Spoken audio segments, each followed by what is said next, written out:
Please be seated, everybody. Right, good evening and welcome to this meeting of Melton Borough Council. Evacuation procedure. In the event of having to evacuate the council chamber, please leave by one of the 6 emergency exits around this side of the chamber. Please assemble at the far side of the front car park nearest to the park entrance. Officers will be on hand to assist persons who require any assistance. Public recording of the meeting. There is legislation that allows the public to film, record, or use social media at a council meeting. This must not be disruptive to the good order of the meeting, nor include any filming or recording of the public seating area. Please switch mobile phones to silent. Microphones. Councillors and officers are reminded to use their microphones when speaking for the benefit of all present. Reverend Kevin Ashby to offer prayers. I think it's appropriate, no matter what our faith or lack of faith might be, just to spend a few moments just thinking about the people of Ukraine, the situation over there, and particularly those who are seeking to bring about a peace in that part of the world. Let's be just quiet for a few moments.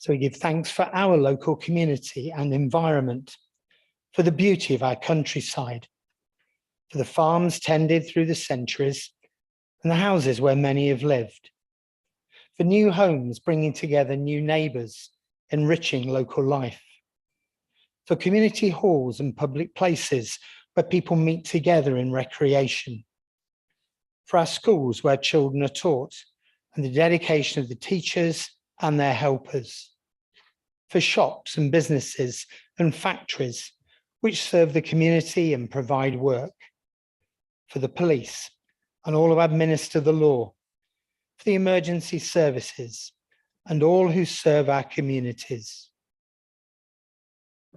O God, whose Son Jesus Christ cared for the welfare of everyone and went about doing good, grant us in this borough council the imagination and perseverance to create in our communities a just and caring society for the good of all. This we ask in your name. Amen.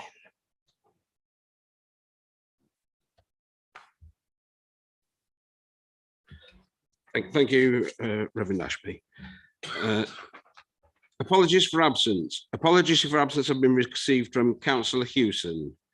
Can any member wishing to give apologies for another member indicate they wish to do so by raising their hand?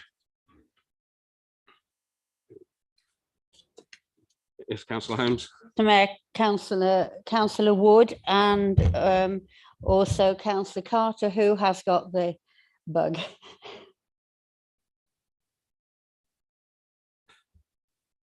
So that's apologies for 3. So from 27, that should mean there's 24 of us here. So yeah, I confirm that that's correct. Okay, minutes. To confirm the minutes of the council meeting held on the 16th of December 2021. Councillor Lawson to move and Councillor Graham to second. Very happy to move the minutes, Mr. Mayor. Thank you. Very happy to second, Mr. Mayor. Thank you. Thank you very much. Any comments, matters from the minutes by members?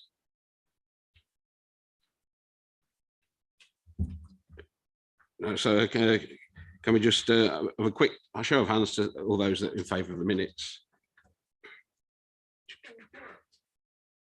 Yeah, I think that looks like it was unanimous of the members that were present at the meeting.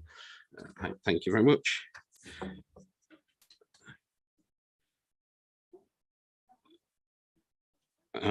Moving on. Sorry. I'm sorry, I wasn't there and I've just put my hand up. Yes, correct, you weren't there, so that's one less. Oh, and apparently Councillor Lumley hasn't arrived, has he? Yeah, no. Okay, sorry. Right, declarations of interest. If any member would like to indicate that they have an interest to declare, could they please do so by raising their hands? A personal interest in respect of County Councillors Orson and Posnett are taken as being on record for any matters which relate to the Leicestershire County Council. A member with a personal interest must declare the interest at the beginning of the meeting, but can take part in the debate and vote. Members with a disclosable pecuniary interest or a pecuniary interest has to declare it and cannot take part in that part of the debate or vote on the matter, and as such, must leave the meeting for that item. So, anybody? Yes, Councillor Brown. Yeah, could I just seek some advice just on the supplementary paper? I don't think it affects, but my declaration that my wife works for the council. Is there any declaration to be made there?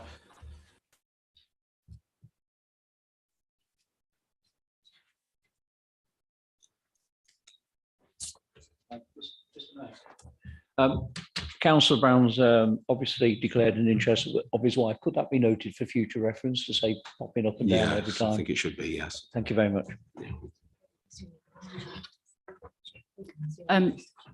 The pay policies in relation to the senior officers. So yes, that's fine. We'll make a note of it.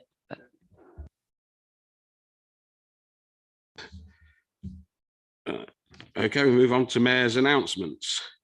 Well, first of all, there's been absolutely nothing happened since the last meeting. There's been no invitations to go to anywhere at all. So that's quite easy. However, I think it would be only right for this council to write a nice letter congratulating Matt Hampson on his OBE. If members are minded to agree to that, then we'll get that done. Anybody against it? I don't think so. Right, so we'll get that arranged then. Thank you very much. The last bit on the Mayor's announcements. In order to try and keep good order at this meeting, please all be reminded that it is my decision whether people can speak or not speak. And if I say to somebody, interrupt them and say ask them to sit down, please sit down, just so we keep good order at the meeting. Okay, that's it from me. So we move on to leaders' announcements. Councillor Rawson. Thank you very much, Mr. Mayor. This evening, I do have to start by reflection on the shocking events we've seen emerging from the Ukraine throughout the day. I'm sure all members will join me in wholly condemning the actions of Putin-led government and the Russian invasion of a democratic sovereign state. It would appear this is only the beginning of what has the potential to become the most significant conflict in Europe since the Second World War. I strongly urge our government and our allies to send a clear, united and unequivocal message to the Putin government that this action will not be tolerated. Locally, Mr. Mayor, I've instructed our officers to urgently review any suppliers or contracts that we have and to ensure we are not linked to any company or individual connected with Russia or banned individuals. Returning more to the business of tonight, every year our meeting in February represents a crucial point in the Council's calendar. Setting the budget is one of the most important responsibilities a council has, particularly given the financial challenge local government has faced in the last 12 years. I look forward to Councillor de Burgh introducing the budget proposals later in the agenda, but I am delighted that once again, through extensive work by members and officers, we are in a position to set a balanced budget which protects services, maintains commitments to our corporate strategy, and strengthens our financial resilience by putting money back into reserves. I'm also grateful for the extensive and constructive role of scrutiny in the budget development process, both through the initial task and finish group and then formal committee meeting held last month. I hope the budget will be one that all members can support and look forward to the debate later in the agenda. Mr. Mayor, you'll remember last time that we met, we were in the grip of the Omicron wave. I think I pronounced Omicron correctly. I know I had great difficulty at the start, but hearing it so often, most people seem to pronounce it like that. And it is pleasing that since then, things have improved significantly. And we now know this variant is less severe than Delta. The government has set out a living with COVID plan, and we are taking steps to review it and will provide further guidance and support to our communities as we move into this new phase. January saw the publication of the long-awaited Levelling Up White Paper and confirmation that Leicestershire will have the opportunity to negotiate a county deal. This represents a great opportunity for Leicestershire, and there is a huge amount that district and borough councils can contribute in relation to the 12 missions set out within the white paper. My fellow district leaders and I have written to the leader of the County Council, seeking assurances that we will play a full and active part in the development of the county deal, and I look forward to working with them all to get the best deal for our residents. We continue to work with our neighbours, Mr. Mayor, exploring opportunities for collaboration and strategic alignment. As a rural market town communities, we share much in common with Harborough and Rutland, and the Chief Executive and I recently had a productive discussion with our respective colleagues from both councils. In the context of forming a county deal for Leicestershire, it is vital that a strong and united rural voice is heard, and I look forward to continuing to explore ways in which we can do this more effectively. Over the last few years, I have been extremely proud of the steps we have taken to transform this council, rebuilding and reshaping our governance system, introducing meaningful scrutiny for the first time in a decade, leading the local response and recovery from COVID.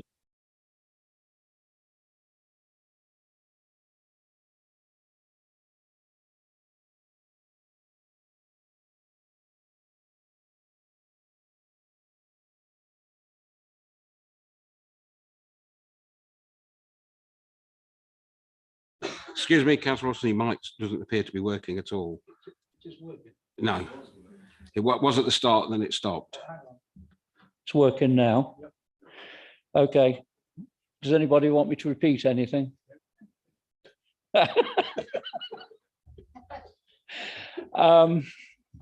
Just let me, to add, I'm delighted to confirm that just last week, Melton Borough Council has been shortlisted in the local land charges awards for excellence. This is an area that historically had been under pressure, but decisive action taken last year to strengthen resources and improve processes has delivered incredible results, with searches now processed in just a few days. Naturally, I hope that we win, but to be shortlisted is another reminder of what we are capable of at Melton Borough Council. Finally, I would like to acknowledge that after nearly 18 years dedicated service to Melton Borough Council, tonight represents Jim Warley's last council meeting and his last day tomorrow before he takes early retirement next month. Jim's time at Melton included many notable achievements, in particular the adoption of the local plan in 2018, and more recently, the work to deliver a number of key SPDs and master plans to support the delivery of the MMDR.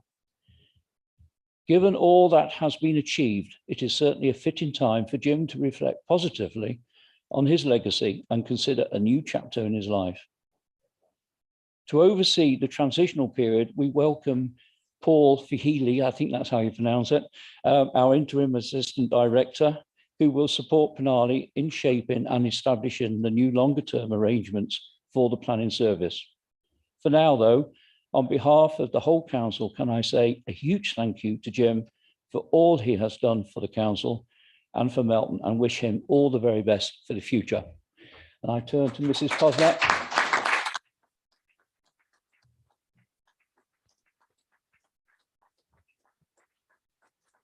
And Mrs. Posnett has a box for you. You're going red, Jim.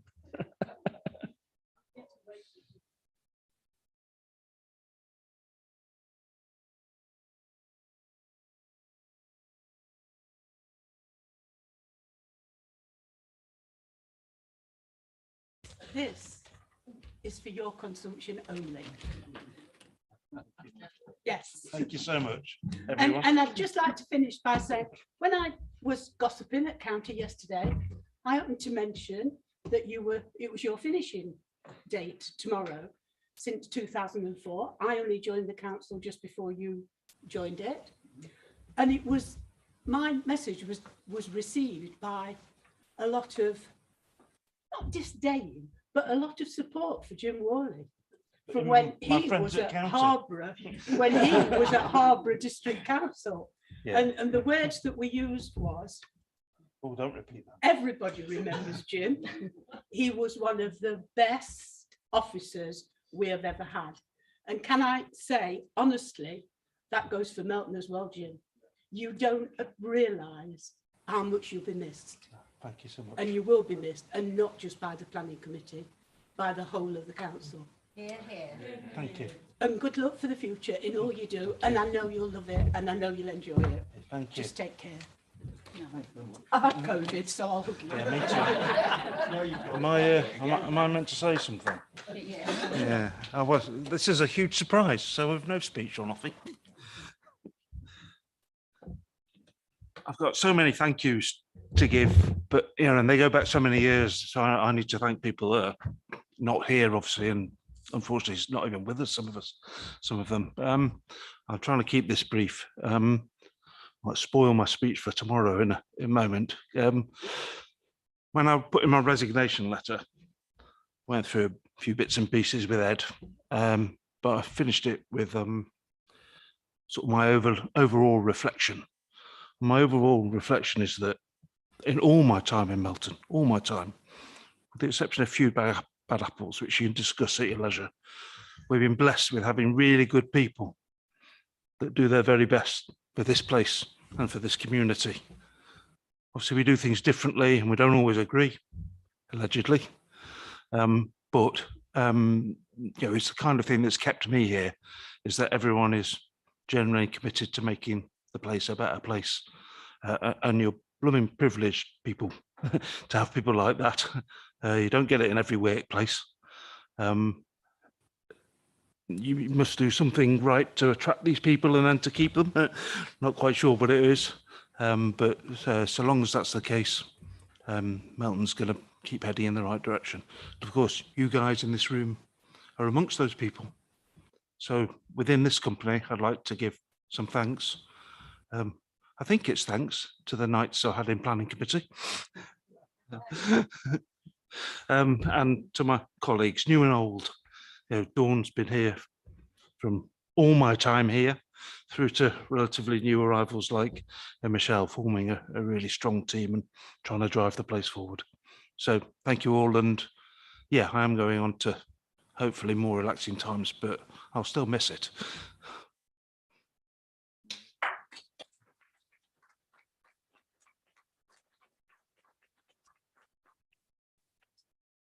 Thank you very much. Yes, and you will be missed by an awful lot of people, Jim. Councillor, have you finished that? Is that the end of your announcements? Not with us. It must have been. Okay, public question time. I can confirm that no questions were received by the deadline. Questions from members. I can confirm that no questions were received by the deadline. Motions on notice. There are two motions on notice to hear this evening. The first one being Equalities Motion 2022. Councillor Freer to outline the motion. Thank you, Mr. Mayor. I have pleasure in introducing the equality motion for this evening. It's important to say that it forms part of a bit of background for the equality scheme, which sets out what we will do as a borough council to make Melton a place where people get along with one another and treat each other with fairness, dignity and respect. We want people to feel happy living in the local area. As community leaders, it is essential in delivering our services and employment practices. We acknowledge the importance of having robust processes in place to achieve our equality aims and duties. The scheme covers inequality in a variety of all the protected characteristics: age, disability, gender reassignment, marriage and civil partnership, pregnancy and maternity, race, religion or belief, sex and sexual orientation. Ultimately, as an authority, we want to ensure that the values of fairness, dignity and respect are embedded within the hearts and minds of our workforce partners and the communities that we serve. Melton have made huge strides in ensuring equality considerations are at the forefront of everything we do. whether it's policy development or responding swiftly to issues that arise in our day-to-day interactions. The final commitment on the equalities motion is for all members to attend equality training. We are in the process of arranging this and hope to send an invite to all members in the coming weeks. The Corporate Equalities Group has a firm grasp in progress in the action plan, with oversight from the Equalities Lead, the Director, and from myself as the portfolio holder. Melton Borough Council is committed to promoting equality and creating a Melton community that is strong, safe and inclusive for everyone. Social stereotypes and expectations can play a significant role in shaping attitudes and behaviour towards people with protected characteristics, including harmful behaviour. Melton Borough Council plays a crucial role in reinforcing behaviours that do not perpetuate such harmful stereotypes across our communities. As a public body, we must ensure the right balance is struck between the human right to freedom of expression that does not undermine or limit the rights of others to dignity and equality. We must therefore lead with integrity as an exemplar of achieving that balance. We must stand together to promote and celebrate a council that values and respects each individual and treats people with fairness and dignity. To do this, we must actively stand against prejudice, stereotypes, inequality and all forms of discrimination. This includes striving against conscious or unconscious use of outdated norms that have no place within our richly diverse workforce and communities. I request that members join me in supporting the following motion. Reaffirm our commitment to equality and diversity and creating a workforce and community that is strong, safe and inclusive for everyone, and an accessible environment that values and respects every individual. Endorse and reaffirm our commitment to meeting the objectives in our Single Equality Scheme Action Plan 2020 to 2024. Ensure we foster an environment that gives people the confidence to actively challenge language, attitudes and behaviours that go against our principles of equality, fairness, respect and dignity. To ensure that Melton Borough Council continues to do everything in its power to build a borough free from misogyny and violence against women and girls. This includes continuing to invest in vital services, listening and responding to women and girls about the action needed, and calling out misogyny and sexism wherever we see or hear it. And finally, all councillors to commit, I hope, to attending equality training. Thank you for listening. Thank you, Councillor Freer. Is that you proposing the motion? Yes, Mayor, thank you. Thank you. So Councillor Smith, I believe, is seconding. Yes, thank you, Mr. Mayor. With the recent rise in crimes against women, including a concerning rise in the domestic violence in our borough, it is imperative that we make a conscious effort to show our dedication to promoting equality. Our council does a fantastic job of demonstrating a workplace that promotes equality and diversity and is inclusive and respectful. We as councillors should also be setting an example to our residents, and so I encourage you all to support this motion. Thank you. Thank you very much. Okay, members, over to you. Anybody wish to make comment on the motion? Yeah. Councillor Evans. Thank you, Mr. Mayor. I thank the proposer and seconder for making this motion. It's a very important one. And over the ages, it's easy to forget how easy it is to slip into a status whereby we treat people not for what they are, but for their colour of their skin, for their sex, for their religion. And it is something as a council we cannot tolerate ever. And as you pointed out there in the proposal and second, we as members of this council, and I've been told this many a time by monitoring officers, have to set a bar standard above that. We have to show the public every time when we're representing this council, we have to be even better than that. Yeah. We have to make certain that we behave with respect to it. And the one thing that does worry me, we all know that, we all know about racism, we all know about religion. This misogyny does go under the radar too often, far too often. it's very easy to treat women as the weaker sex. And I've been the first to admit I've done it. I've done it in the past when I was younger, yes. And that's not an acceptable practice for any of us. We have to behave better than that. And this council deserves the members to behave accordingly, especially when we're in public. We have to behave better and we have to have higher standards. And yes, we as members will make mistakes. If I could list my mistakes, we'd be here probably past midnight, and I've made many of them, exactly. However, when you make a mistake as a member, you must immediately, when you realize you make a mistake, make an apology that is heartfelt and public, so that those people who are affected by it feel that you did make a mistake and you did make something that was wrong. What cannot be tolerated is when we do not apologize when we make a mistake. And that is what really worries me. If I see an instance where a member makes a mistake and does not apologize, and we all know that has happened too often, and it cannot be tolerated by this council. Thank you, Mr. Mayor. Thank you, Councillor Evans. Anybody else wishing to speak? Councillor Posnett.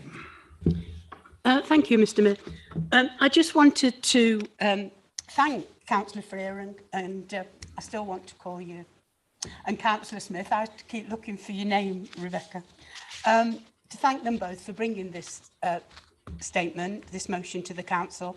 It is long overdue, and it's nice to see that equalities training is going to be available again. We did used to have it every year, and I believe it's important to have this training every year, and I believe that all councillors should attend, and if they can't attend the main meeting for the equalities training, then they do it in their own time. But every councillor of this council should sign up for equalities training. I know everybody says, oh, nothing changes, but it does change. And some of us don't realise that it's changed. And, you know, this is my second stint at county, having the portfolio where equalities is insisted upon. And, you know, even the leader finds time to come to the equalities training. He's not outside of it. And I'm sure Councillor Orson will do exactly the same at this council. Thank you. Thank you, Councillor Posnett. Any other councillors wishing to speak? Yep. Councillor Cumbers.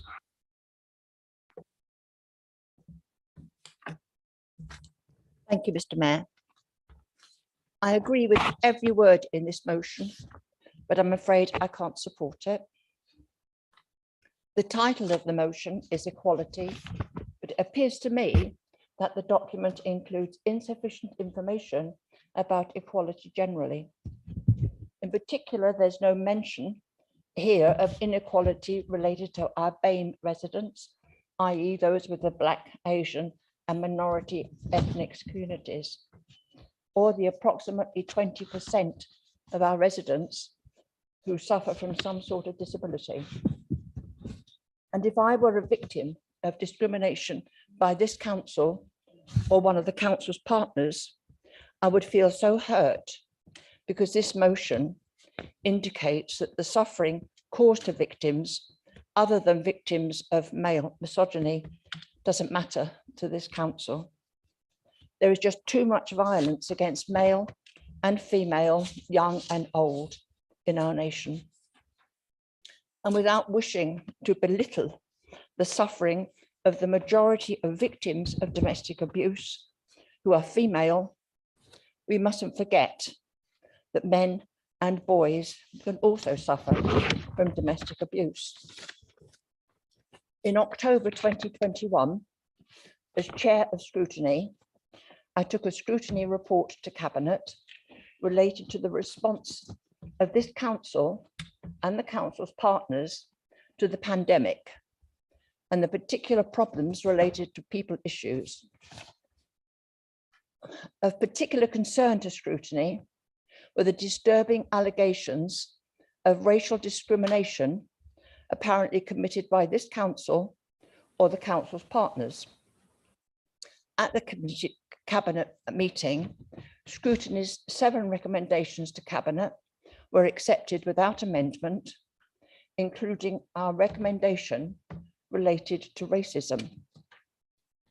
We recommended that the council should review existing processes for monitoring its treatment of BAME residents, ensuring that BAME residents are treated fairly, and to make improvements where required.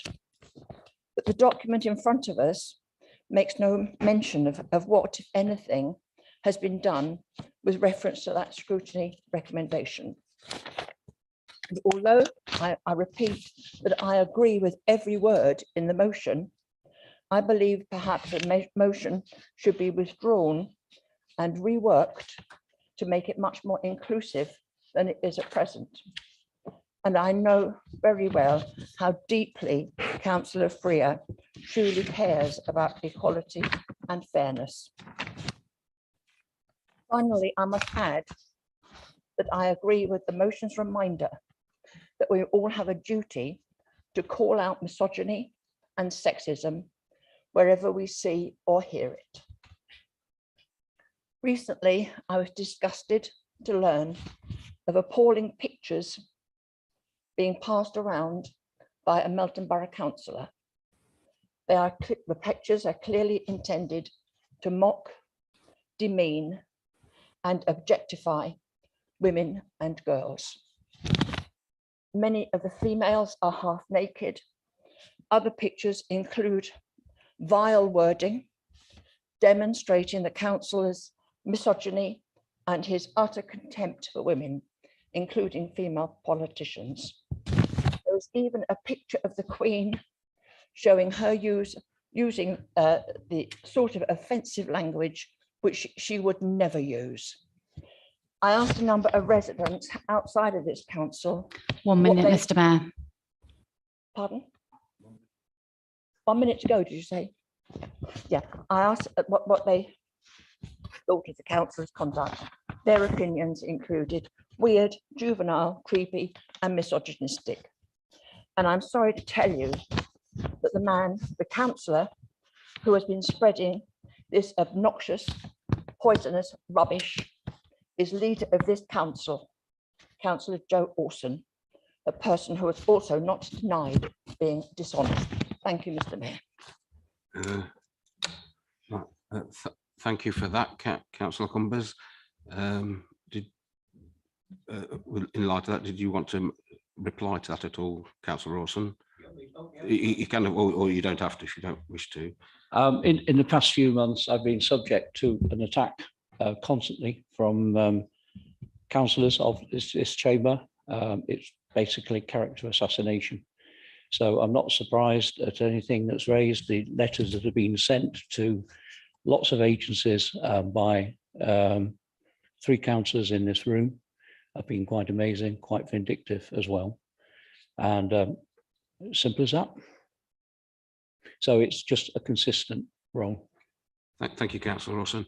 Mayor, could I make a point of order? Just a moment, there's yeah, Councillor Posnick. Oh yeah, but I want to make a point of order, please. Point of order, that takes preference. Any councillor here who has such allegations must immediately make them aware to the monitoring officer. I have to ask why that is not the case in this situation, and it should be dealt with the correct authority, not in a speech at full council. This is a disgrace. I'm sorry, a disgrace, and this should not have happened, Mr. Mayor. Well, your point is noted, and Councillor Cumbers is about to come back, and I'll see what else she's got to say on it. Okay. Yes, thank you.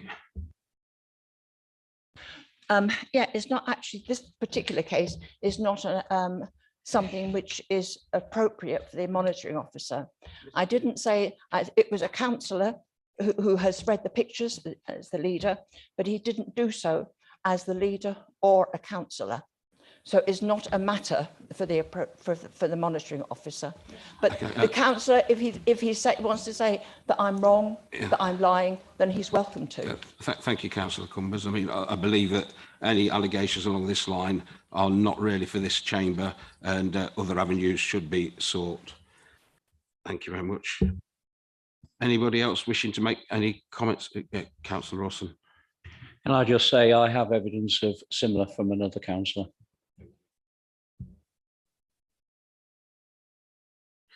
Okay, nobody else is, oh, yeah, sorry, Councillor Holmes. Mr. Mayor, as one of the senior councillors of this council, I don't think we've ever heard this sort of thing before. And I am really sorry tonight that it has happened. I quite agree with Councillor Freer and Smith. Of course I do. But this is not the place all the time to be saying these sort of things, and I am very disappointed. Thank you. I've already mentioned. And when that we now. have, I know, Yeah. and when we have the vote, could we have it recorded, please? No, I was told earlier that it doesn't have to be a recorded vote, but is there any objection to it being, any objection to being recorded?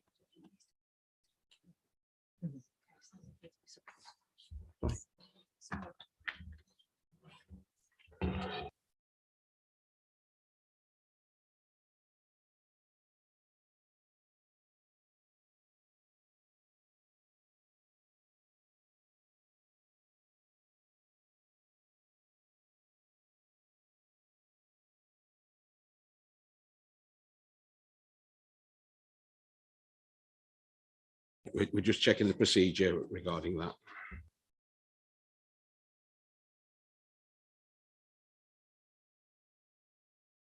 Okay, for a recorded vote to take place, we have to have the agreement of 3 members. So do we have 3 members wishing that?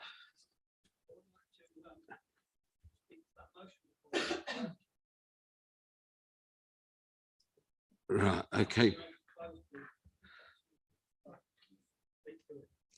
I was going to the vote because nobody had indicated the wish to speak.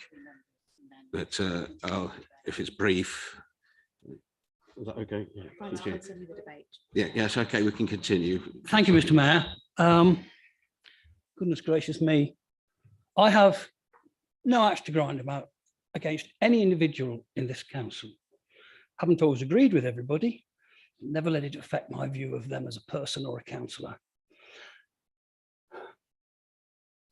But I have to say, I'm shocked to the point of being, frankly, disgusted that in speaking to a motion,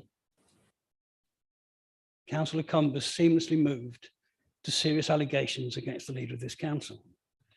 And I think that is reprehensible action.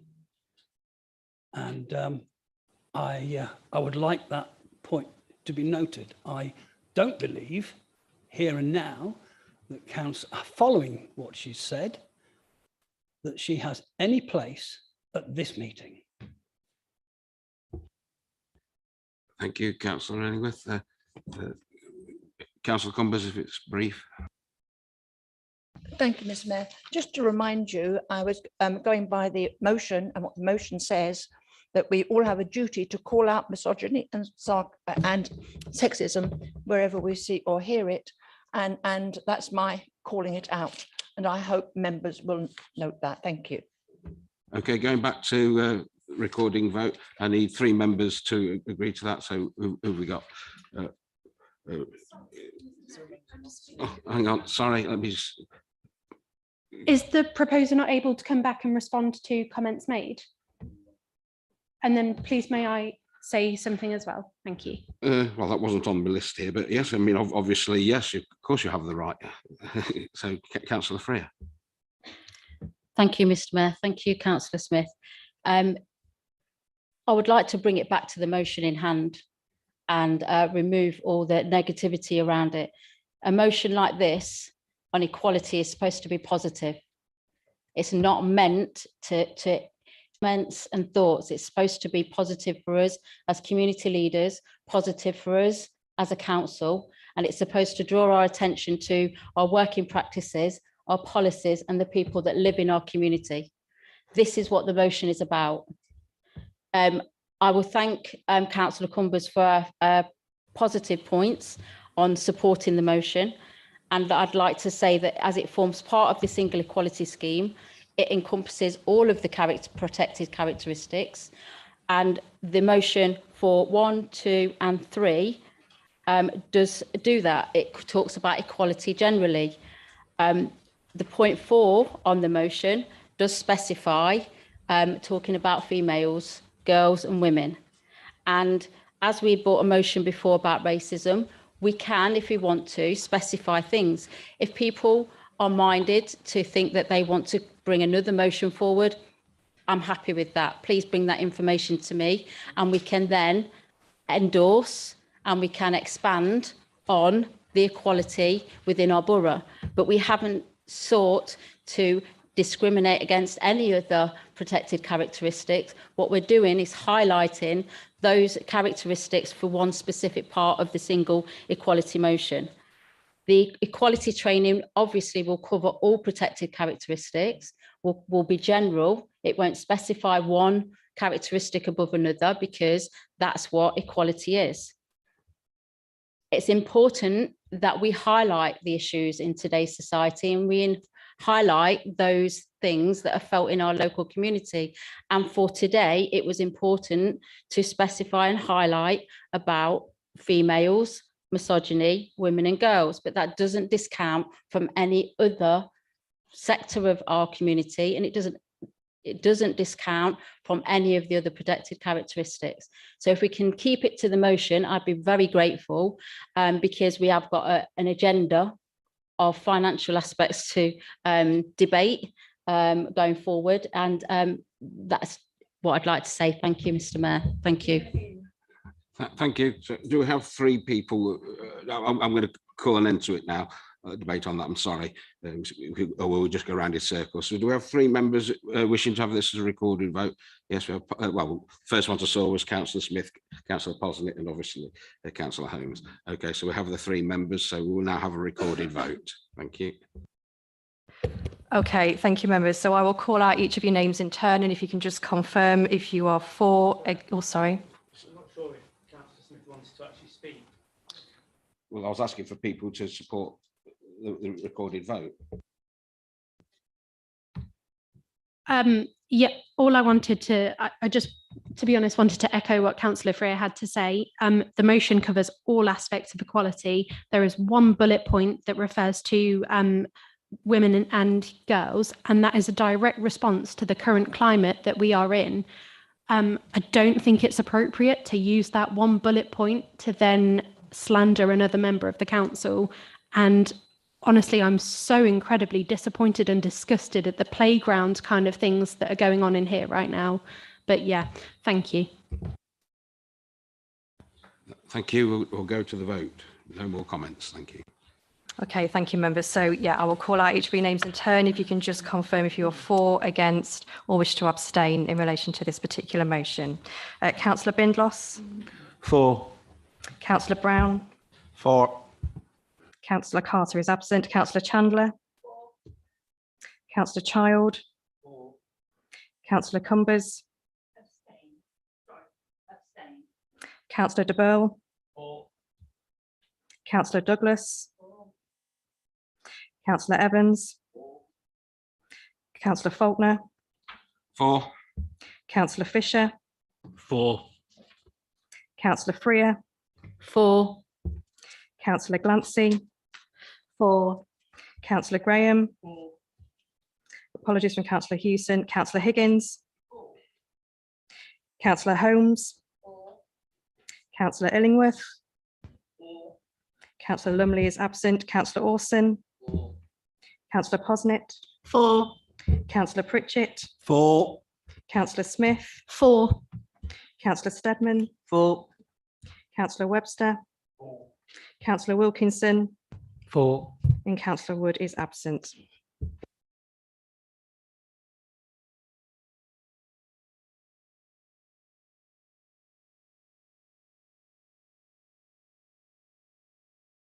Okay, I can confirm that we have 22 members for and 1 abstention. Thank you. So, moving on to the next. Yeah, the motion is carried. Moving on to the next item, Simon Cole, outgoing Chief Constable, motion. Councillor Graham to outline the motion. Thank you very much, Mr. Mayor. Councillor Posnett will remember the High Sheriff's Justice service in Leicester Cathedral in 2020. The Bishop of Birmingham had just climbed to the top of the pulpit and started his sermon with, "I want to say a few words," whereupon a drunk emerged from below the pulpit, effing and blinding, very incredibly loudly, a great sort of mirth all around. Like lightning, the Chief Constable, Simon Cole, and another policeman got there, scooped him up, and took him outside the church. Simon Cole was a member of a congregation, so it took a bit of time to extract, but he was there. And the Bishop of Birmingham, once the drunk had been removed, continued and said, "I was starting off with, I want to say a few words. I can assure you those weren't the words that I was going to use." I tell the story really because it shows that Simon Cole, although a fantastic Chief Constable, was at heart a police constable. It may be that what I'm about to say will sound rather like an obituary, but how else do you describe the amazing achievements of Simon Cole? One of the benefits of living in Leicestershire is that we do have a very high number of high quality public servants. It is therefore interesting we should pick out one for special recognition. It's not just those who have been involved with community safety, but I feel the vast majority of Leicestershire residents of every creed and colour who realise how lucky we are with the police force that we have. It's been recognised, especially recently, that the quality of the police force you have is to a very great extent set by the person at the top. With Simon Cole, we had a local man who was originally rejected by the Leicestershire Police because of colour blindness. So he joined the West Midlands Police on the graduate scheme, and he worked in various uniformed roles in Birmingham. In 2003, he joined the Hampshire Constabulary, where he led on delivering neighbouring policing in cities and towns, the New Forest, the Isle of Wight, and at sea, and became Deputy Chief Constable in 2008. He took up his position as Chief Constable at Leicestershire in June 2010.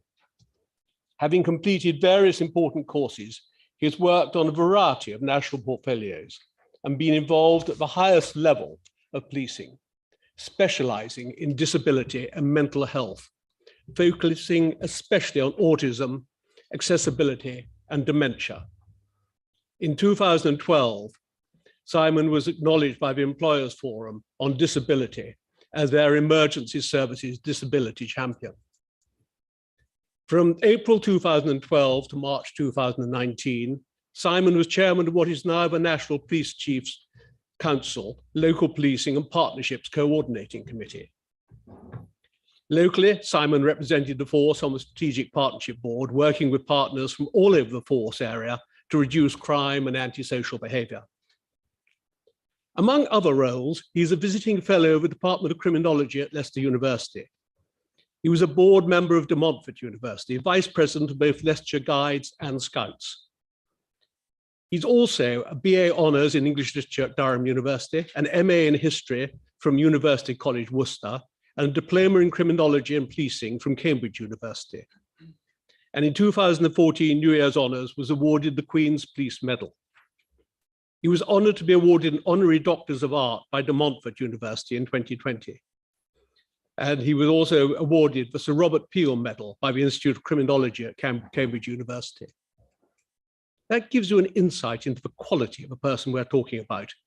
But what actually endears him to so many of us is a man who is charismatic, great fun, approachable, is what can generally be called a jolly good chap, who is a committed family man, the son and a daughter, who enjoys sport by participating, as he says, by playing tennis badly and he cycles very slowly, but who coaches and referees junior rugby, and when time allows, watches Leicester Tigers. We do not write to every public servant, but I do believe that our mayor should write to Simon Cole and thank him for the amazing service he has given Melton Borough over the last 12 years. And I therefore have much pleasure in proposing a motion. Yeah. Thank you, Councillor Graham. Councillor Rawson, second. Yeah, I'm very, very pleased to second this one, actually. Simon and myself, effectively, I was on the what was called the police authority. And we appointed Simon. It was always his dream to be Chief Constable of Leicestershire Force. And I obviously started off my career in the police authority just as Simon came in. As Malise has already said, he came from Isle of Wight, and he brought a lady with him called Steph Morgan as well. And it was the partnership from the Hampshire Force. And straight away, as Malise said, we realised what a capable guy we'd got. I can remember when we went out for a new Chief Constable, we couldn't find anyone actually who was good enough. And so what happened was, obviously, we went to these people who know best, and they said, well, you got to offer a bit more money and you got to offer a few more perks to make people move. And that's what happened. And Simon applied with others, but Simon was chosen, and boy, was it the right choice. And like I say, Steph Morgan, although she retired a long while ago, she was also a great choice. He had a wonderful grasp of humility as well, but what an achiever. Like I say, it was always his ambition, his family ambition, born in Leicestershire. He always wanted to be the Chief Constable of Leicestershire Force. A bit like Jim, sadly for Simon, he supports a bit the team, yo-yo team. No, Port Vale are always down, aren't they, Jim, I'm afraid. But yeah, whereas Simon, he was a big supporter of Norwich. And I have to presume he got a background, although, like I say, he was born in Leicestershire. And of course, myself being a Forest supporter, I think you did challenge me to not to mention Leicester City match the other day, FA Cup, so I won't mention that. But we obviously had lots of discussions, and certainly Norwich are a yo-yo side, and we had a lot of fun out of that. I can always remember it was about 6 months actually into Simon's career, and there were about 20 of us in a room, and he went round what was the biggest issue in our patches, shall we say. The police authority used to be made up of 15 members, and then there were a few officers. Going from memory, there were 8 independents, or was it 7 independents, and then 8 councillors, something like that. I can't remember now, because the old police authority disappeared in 2012. And I said that basically the new antisocial behaviour in the rural areas was speeding. And to this day, I don't think genuinely Simon really got that. But over time, he soon latched on. It was a massive issue in the rural areas, and he's introduced many, many safeguards to slow vehicles down speeding in Leicestershire. And that's resulted, as we all know, in cameras out at Freeby. It's also added on to 50-mile-an-hour limits in most of the rural areas as well.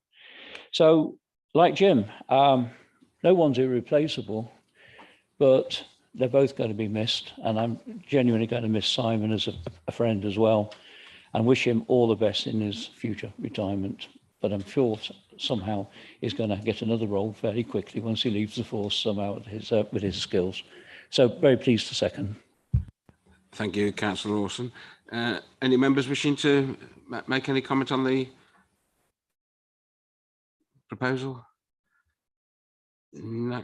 I'll just add one myself, and that is I was invited to his retirement to do, but unfortunately I can't. I'm at work on that day, so I can't go.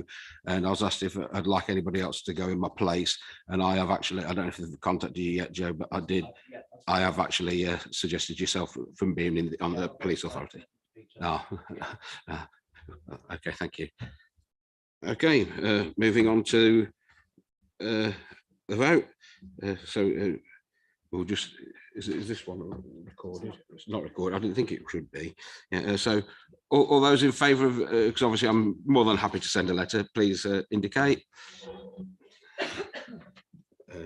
Don't think there's anybody left there. So anybody against? No, I can't see any hands and no abstentions either. So that's carried unanimously. So I'll get a letter, or somebody will help me get a letter sorted out for that. Okay. Right, now I think we're about to move on to the Councillor de Burgh show. So we'll get on with item number 9, Cabinet recommendations to Council, General Fund Revenue Budget 2021-22 and Medium Term Financial Strategy 22-23 and 25-26. In accordance with regulations, the vote on this item and motion will be taken as a recorded vote. So over to you, Councillor de Bell. Thank you, Mr. Mayor. It seems to have taken a long while to get to this point, to be honest, this evening. Anyway, Mr. Mayor, members, the 2022-23 draft budget has been prepared based on the Council's corporate strategy 2020 to 2024 and takes into account the ongoing implications of COVID in terms of losses and impact on income. We've been very fortunate though, Mr. Mayor, because the finance settlement was more generous than expected, and that together with the additional year of new homes bonus, combined with growth and vacancy management savings proposals, mean that whilst it has been an extremely challenging year for the Council's finances, we've managed to end it with a small surplus on general expenses, which is shown in the report at 1.1. And as the report goes on to show at 1.2, it is proposed that this surplus be added to the regeneration and innovation reserve to enable investment in key activities to support the projects that will result in vitally needed economic growth, commercial return, or to support inward investment, as well as support development and implementation of service improvement and innovation. The boost to the Regeneration Innovation Reserve outlined at 1.2 of the paper will enable us to consider how we can invest further in this vital programme of activity. Mr. Mayor, the proposed budget also provides for investment in key areas of priority, including the feasibility study into future cemetery provision, investment if we are to expand our provision in this service, as members are aware, will be considerable. Additionally, Mr. Mayor, members will appreciate just how important it is that we maintain our momentum on the asset development programme outlined at 1.4 of the paper, as this will be key to capitalising on those assets and will feed into our financial sustainability programme with the potential for generating much needed revenue and capital resources. The details of these proposals are set out within the report alongside the risks and assumptions associated with the budget estimates. Members, the future still remains very uncertain for our finances, and the work on the financial sustainability programme will be a vital component in our preparation for this. We have no idea what financial support the government will be providing from 2023-24, and the report makes it quite clear where the gaps are likely to be. Should there be even a small reduction in funding levels, we need to be ready to respond to this, and I know that members will want us to ensure that we keep any reductions in our core services to an absolute minimum. For those reasons, Mr. Mayor, this budget incorporates an overall increase in council tax of £5 across all council funds, which is in line with the government's referendum limit and equates to approximately 10p per week on a rate D property, or 2.35 in the Melton element. We do realise that any increase, however small, will have an impact in some areas. However, there are funds available to help protect the most vulnerable.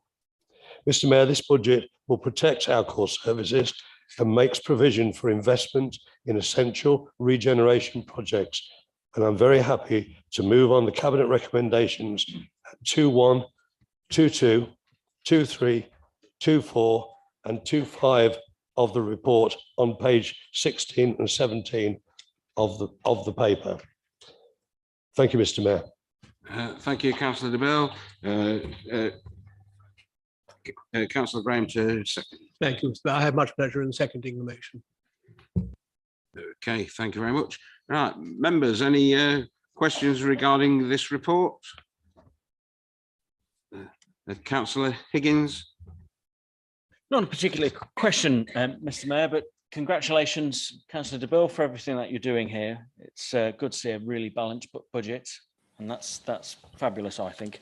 The other thing, which I think is really important as well, the government's just announced that £150 rebate for anyone who's in band A to D, and if they've got a direct debit, I understand that this council will be able to make sure that they get that rebate very, very quickly. And so I think this council should take a proactive approach to make sure that all our residents from bands A to D get that £150 straight into their bank account as soon as possible. Thank you. Thank you, Councillor Higgins. Anybody else wish to speak? Doesn't appear so. Okay, so Councillor DeBille, do you want to come back on anything, or are you happy with things now? No, Mr. Mayor, thank you very much. I'm quite happy with it. Okay, thank you. So we'll move to the recorded vote. Okay, members, thank you. You're going to hear a lot from me on these this evening. So in terms of the recommendations in the report at 2.1 through to 2.5, again, if you can just confirm if you are for, against, or wish to abstain. Councillor Bindloss. For. Councillor Brown. For.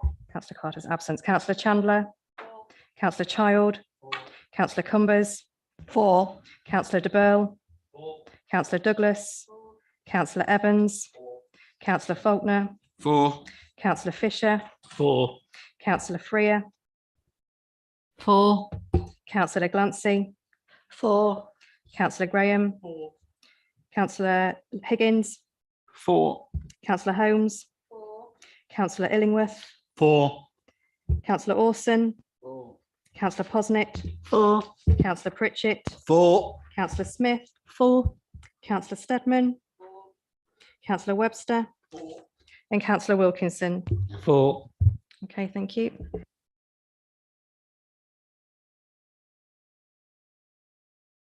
Thank you very much. That motion has been passed unanimously. Thank you very much. Moving on to item 10, Cabinet recommendations to Council, Capital Programme 21 to 26, General Fund and Capital Strategy 2022-23. Again, this will be a recorded vote. Councillor DeBille. Once again, thank you, Mr. Mayor. Members, the revised SIPFA Prudential Code for Capital Finance in local authorities requires the Chief Finance Officer to publish a report on our capital strategy, which details the expenditure and affordability of our finance programme and identifies any associated risk with the strategy being employed. This, Mr. Mayor, is a very thorough and comprehensive report. And members, at 5.1, page 87, in the main body of the included Cabinet report, we can see the main considerations of underspend from the current year. Planned carry forward, sorry, my voice is a little bit odd tonight. Planned carry forwards, as with the LAD 3 project, together with changes being made to our vehicle replacement programme, which is being driven by the requirements of meeting climate change targets. And at 5.2, the need to incorporate and provision for unexpected essential maintenance, like that currently necessary at the Waterfield Leisure Centre. At 5.5 of the document, we can see a summary of the capital expenditure programme totalling 1.62 million planned for 2022-23 on essential key areas, which include ICT, DFGs, management of key council assets, energy efficiency and community investment. The long-awaited HRA stock condition surveys, due soon, will inform the proposals for expenditure on council assets, and this remains an area of concern until it is published, of course, because of the unknown work which may be shown to be needed. Additionally, this report highlights the need for council to generate capital receipts in the future from asset development programmes, and which also seeks to maximise grant funding for greater investment in housing. The capital strategy provides, as required by SIPFA, a long-term view of our position and highlights the need for increased capital resources so that we may continue to invest in our assets. Mr. Mayor, by approving this capital programme and capital strategy, members will be supporting the council in delivering its commitment to manage its assets effectively to maximise on the benefits for the community as a whole. Mr. Mayor, I'm pleased to move the Cabinet recommendations on page 81 and 82 of the report at 21, 22, 23, 24 and 25. Thank you. Thank you very much, Councillor de Burgh. Councillor Freer, to second. Thank you. Thank you, Mr. Mayor. I have great pleasure in seconding this proposal. I think it's important to highlight the ambitious and challenging capital investment programme listed by corporate priorities. In today's challenging economic climate, we're still going leagues above where we need to in terms of looking at various parts of our community, our economy, looking at our health and vision, even forward looking into our food enterprise centre. We've got town centre enhancements in there, and as has always already been described, the IT investment, and we've got lifeline services in there. So I think it's great reading, and well done to Councillor de Burgh and the finance team. Thank you. Thank you very much, Councillor Freer.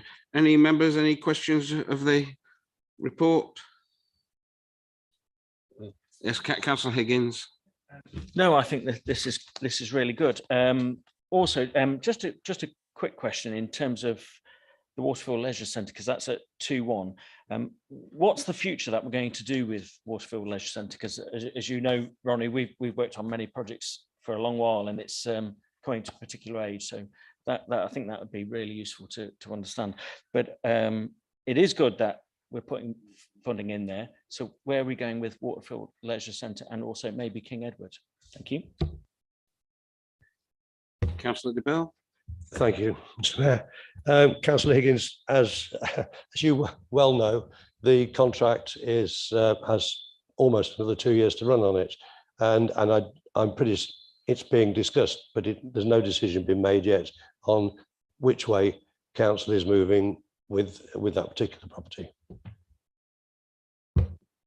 Thank you, Councillor Bell. Anybody else? No, so we'll move on to the. Oh, sorry, just coming back. I think that's a particular answer, but two years as well. I suppose is the 77,000 just to take us to the next 2 years, or are we looking to do something more substantial, specifically Waterfield Leisure Centre? Until a decision is made, I couldn't tell you. I think the portfolio holders answered the question. Thank you. I believe the Director of Corporate Services wishes to say something about this. Yes, thank you, Mr. Mayor. Just to clarify, the 77,000 referred to in there is remedial works that have been identified during this interim period that are needed. So it's actually to spend on the current facility to keep that running for some emergency repairs. Thank you. Thank you, Mr. Mayor. That answers my question. Thank you very much. Thank you. Thank you. Okay, on to the recorded vote. Okay, members. So again, so this time we'll look at the recommendations in this report at 2.1 through to 2.5. So if you can just confirm if you are for, against, or wish to abstain. Councillor Bindloss. For. Councillor Brown. For. Councillor Carter. Oh, sorry, he's not here. Councillor Chandler. Councillor Child. Councillor Cumbers. For. Councillor de Burgh. Councillor Douglas. Councillor Evans. Councillor Faulkner. For. Councillor Fisher. For. Councillor Freer. For. Councillor Glancy. For. Councillor Graham. For. Councillor Higgins. For. Councillor Holmes. For. Councillor Illingworth. For. Councillor Orson. For. Councillor Posnett. For. Councillor Pritchett. For. Councillor Smith. For. Councillor Steadman. For. Councillor Webster. For. And Councillor Wilkinson. For. Okay, I can confirm that the vote has been passed unanimously. Moving on to item 11, Cabinet recommendations to Council, revenue budget proposals 2022-23, housing revenue account. So Councillor de Burgh can have a rest while Councillor Brown introduces this one. Cheers. Thank you, Mr. Mayor. Okay. I'm pleased to propose this paper tonight to full council. The budget which has been set for 22-23 continues to put our housing revenue account on a sound footing. We're proposing to increase council rents by 4.1% in line with government guidance, which enables this council to continue to invest in our housing stock. Money from 2022 onwards will be spent and invested in line with the requirements of our stock condition survey data, and priorities of our tenants. It is accepted that the cost of living is increasing, and that is why we've instructed officers to produce a package of support that our tenants can access in relation to energy costs, debt, rent, and other financial pressures. This will be sent out to all our tenants in April and will be published on our website, and I'm sure it will be useful to those who are non-tenants of Melton Borough Council while we help people struggling over the coming 18 months, etc. Over the past 18 months, this council has been working on improving our housing services. We accept it's not perfect, but I'm confident that we are going in the right direction. This budget will give us the foundations to be able to invest in our properties. And what does this mean in reality to our tenants? This, most importantly, we will be able to keep our tenants safe in their homes by providing robust compliance checks. We will be able to meet and maintain the decent home standard. Capital improvements will be made to those homes that require improvements, ensuring they have a good quality kitchens, bathrooms, windows, doors, and heating, committing to spend over 4 million in the next financial year. Continue to improve the energy efficiency of our tenants' homes through using monies for the HRA and then bidding to match fund some of that. We've improved most of our housing stock with regards to energy efficiency, but we want to be able to go further. And I'm committed that we will do that within reason and within budget. Next, to improve the environment where our council homes are situated. And that's very important. Today, we visited Fairmead, and I'll come on to that later as to what we're doing there. Purchase and build new stock with a development strategy and plan, which will soon be published and brought to Cabinet. We've already started this process. We're in the process of buying our first 9 houses, and I hope it's the first of many. Most importantly, truly engaging with our tenants and ensuring they are listened to, making them part of the team that will ensure everyone has a decent home to live in. Today was an example where myself, the leader, Councillor Illingworth, Councillor Wilkinson, and the officers visited Fairmead, and I know I spoke to over 25 different tenants, and actually there's a lot we need to do, but they can help us do it, and we will work with them to try and improve their environment, their homes, and lift their aspirations. And what today did was it showed us that actually those residents do want to work with us and they do want help, but they also want to do things for themselves, and I'm fully committed that we're going to do that, as are the ward councillors, I believe, from today's meeting. And thank you, ward councillors, for joining us, and thank you for the officers who made it happen. Next, we've agreed the following consultation to review all service charges in 22-23 and to freeze the intensive housing management charge in 22-23. And that's basically on the back of us listening to the concerns of our tenants around, 1, the service quality, and 2, the cost to those tenants. So this again is the council hopefully listening to what our tenants have to say. This will all be underpinned by a robust housing revenue account business plan that will be debated by scrutiny in March and full council in April 2022. And can I thank all members at the last scrutiny meeting for their input, and can I thank all members who've inputted into it so far.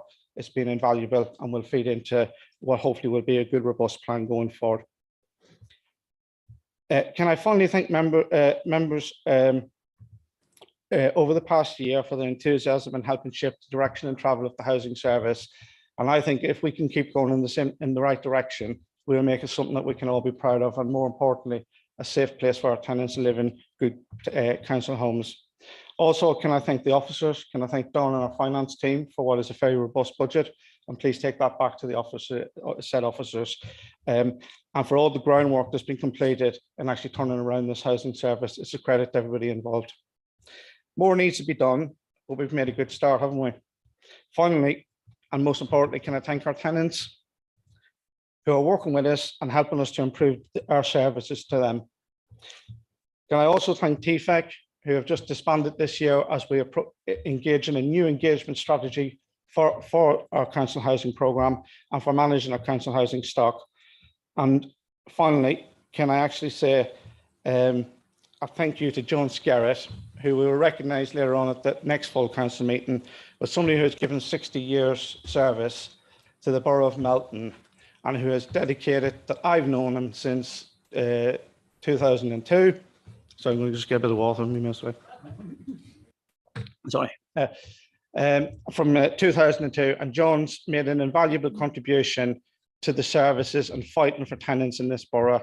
And I think it's an absolute credit to everybody, especially the older councillors here, who allowed that to happen and who made that happen. I know many of you contributed to that.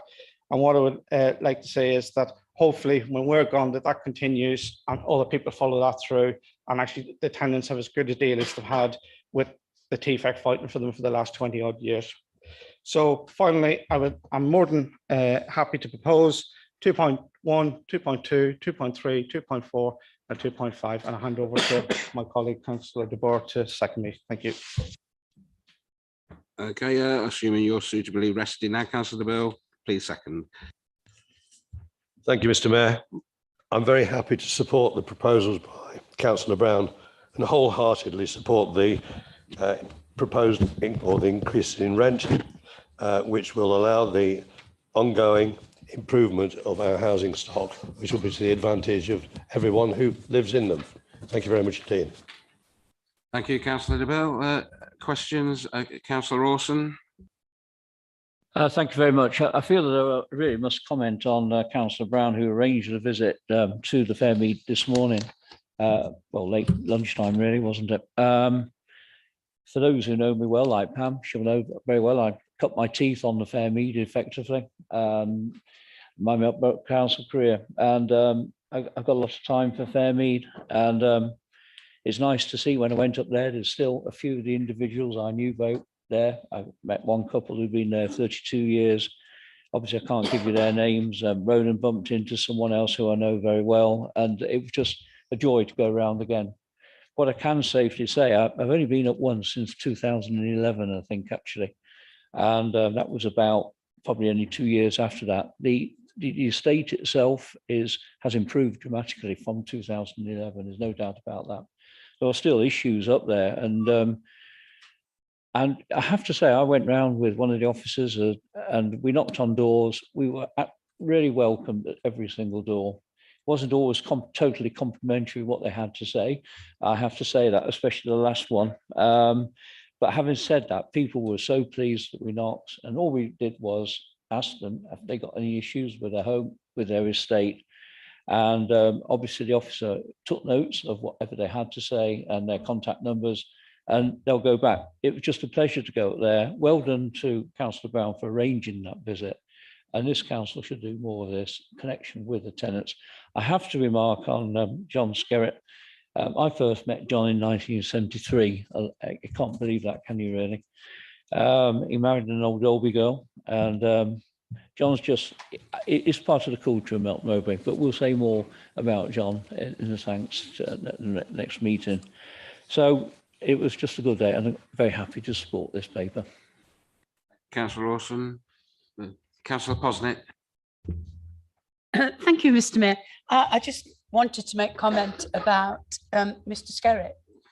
TFEC meetings were always entertaining. You always got something out of them. It may not be what you wanted, but you always got something out of them.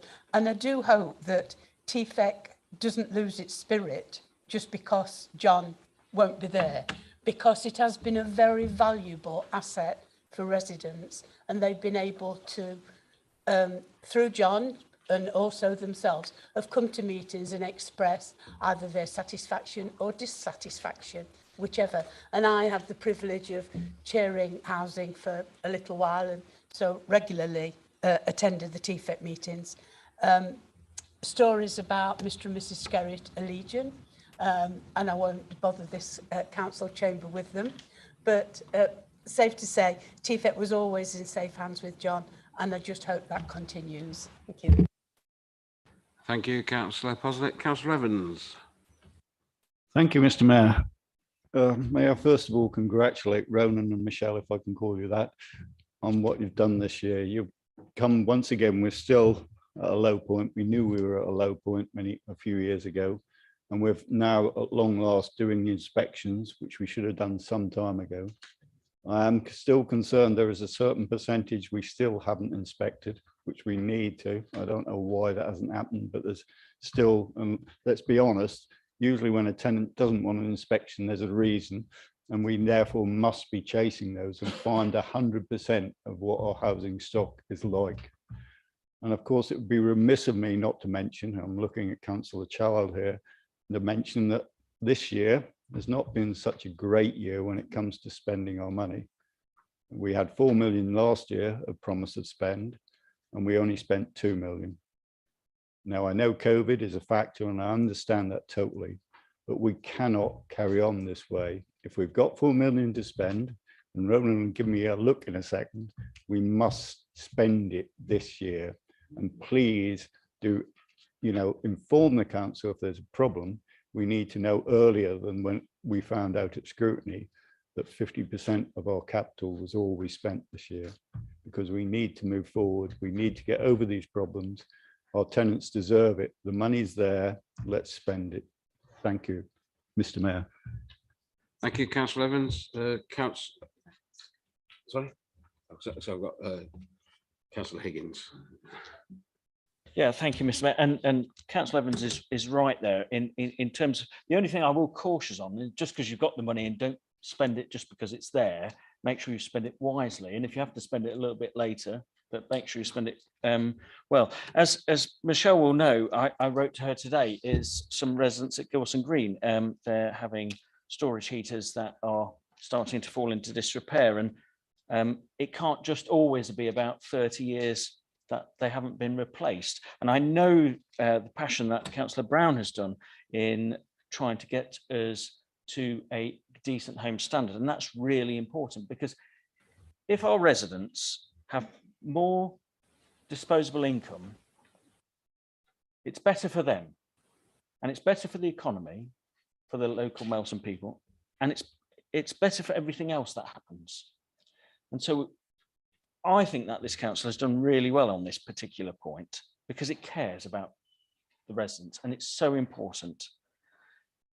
But one thing that we have to make sure is heating, energy, fuel poverty. We need to try and support our residents really, really well. And I agree with what Councillor Brown was saying about fuel efficiency in the houses.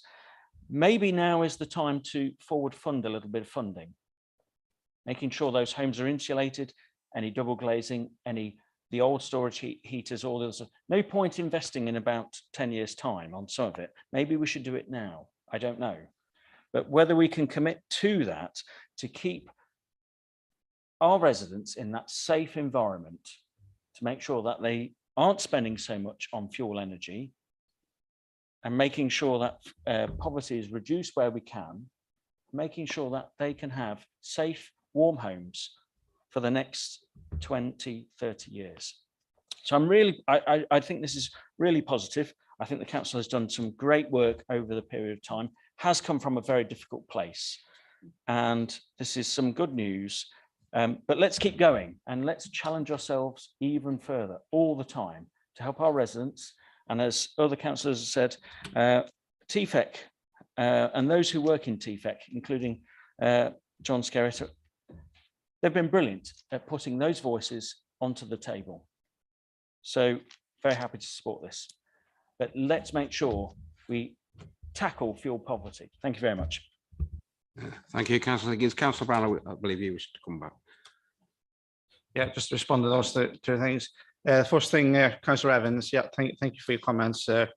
Mostly appreciated, but yes, we don't take anything for granted. We still have a long way to go, so fully expect that. With regards to the inspections, Michelle's team is working at, I think there's about 400 properties that we still need to get into, but I can say to be able to survey 75% of your properties is just a short period of time. And when I was on the fair meet today, they were all telling me that they had these people in surveying and telling them various things, which is really positive. So I think over the next year, we'll try and get it all done, And then each year beyond that will be 25% rolling inspections to make sure that we're keeping on top of our stock and repairs. Then going on to Councillor Higgins, thank you. Yeah, very important in relation to the stock condition. Our stock's in decent condition. We've just had our stock condition survey data back, and it's a lot more pleasing than what I was expecting. So again, that's probably down to ex-members here, members who've been here on the council a long time, actually investing in our stock, which is good. Still a long way to go, as Councillor Higgins quite rightly says. But the good thing about it is most properties do have the doors, the windows, all that sort of stuff. It's now about moving it up to the next level and doing that over a period of time. And I completely agree around the fuel poverty. There will be a full package put together to actually help people in their pockets. So the stuff around helping people with grants around water, around electric, gas, etc. And that will all be going out to our tenants as well. And hopefully we can use that for the rest of the population to be able to link into. By all means, anybody, please feel free to come and tell me, where it's not going right, and I'm more than happy to speak to them to try and put it right. Thank you. Thank you, Councillor Brown. Councillor Holmes. Yeah, the thing that I think is brilliant, that councillors have actually gone round to see residents, because my goodness, it's really something that residents like. So many, I think town councillors probably are much more remote than rural councillors. And I think that to go round Fairmead was something a bit special today, and I congratulate all of you for doing that. I think it was really great. My late husband used to deliver potatoes there. My goodness, he didn't have some girlfriends.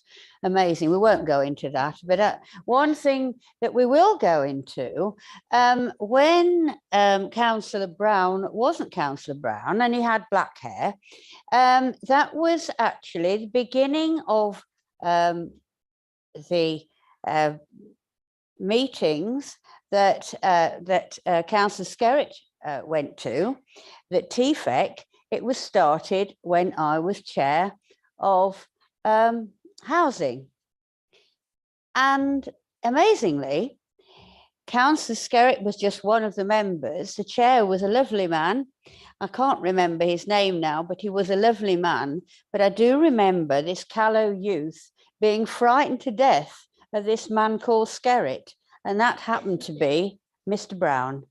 But he's carried on, and I think we are now getting to something that we hope our housing stock will be of an excellent, well, perhaps not quite excellent, but we're getting there. And I think that is a testament to how hard everybody is working, and especially our new Deputy Chief Officer. Thank you. Thank you, Councillor Holmes. Councillor Cumbers next. Thank you, Mr. Mayor. It's just a question for Ronan. I know you and I have had a few discussions about this particular thing, about the advisability of installing electric showers. They're one of those sort of win-win things. You know, less heat and, of course, less water. And I think, to my mind, they should almost be like a standalone thing. They should go into every dwelling. And the other thing is, a question I ask is, because I just don't know, have we given any thought to water meters? Are they part of our plan? Can tenants choose? And what research is there to indicate whether that, on average, tenants will be better off with a water meter? Councillor Brown, to come back quickly. So thank you. First of all, Councillor Holmes, thanks for the comments. Don't know whether they're actually complimentary, but it certainly embarrassed me. You asked the question who the chair of the TFEC was. It was Bob Scarborough, if people remember that. And Bob was a lovely man and a good friend of mine for many years. Sadly, he's no longer with us, but that's mainly, just age will come to all of us. Councillor Cumbers, yes, electric showers. We are speaking with the repairs team around the standards about basically making sure showers are going above the baths, etc., so people have choice. That'll be something that'll be consulted with when we go out to our tenants and to yourselves as members to look at what standards we should be able to put into houses and what we can afford as well. So that will be looked at. Very good point on the water meters. Yeah, we are encouraging tenants where it suits them to have a water meter. Sometimes it doesn't, because when you pay that weekly charge, it can actually work out cheaper. But we are encouraging them, and there has been information in numerous newsletters of signposting people to Severn Trent to be able to book in and get an assessment on and get the water meter put in. But we do advise them to think about it to make sure that, as you just rightly said, that actually is in their financial interest and they're not going to pay more. Okay, thank you. Thank you, Councillor. Councillor Child. Yeah, thank you very much. First of all, thank you to Councillor Evans for his comments.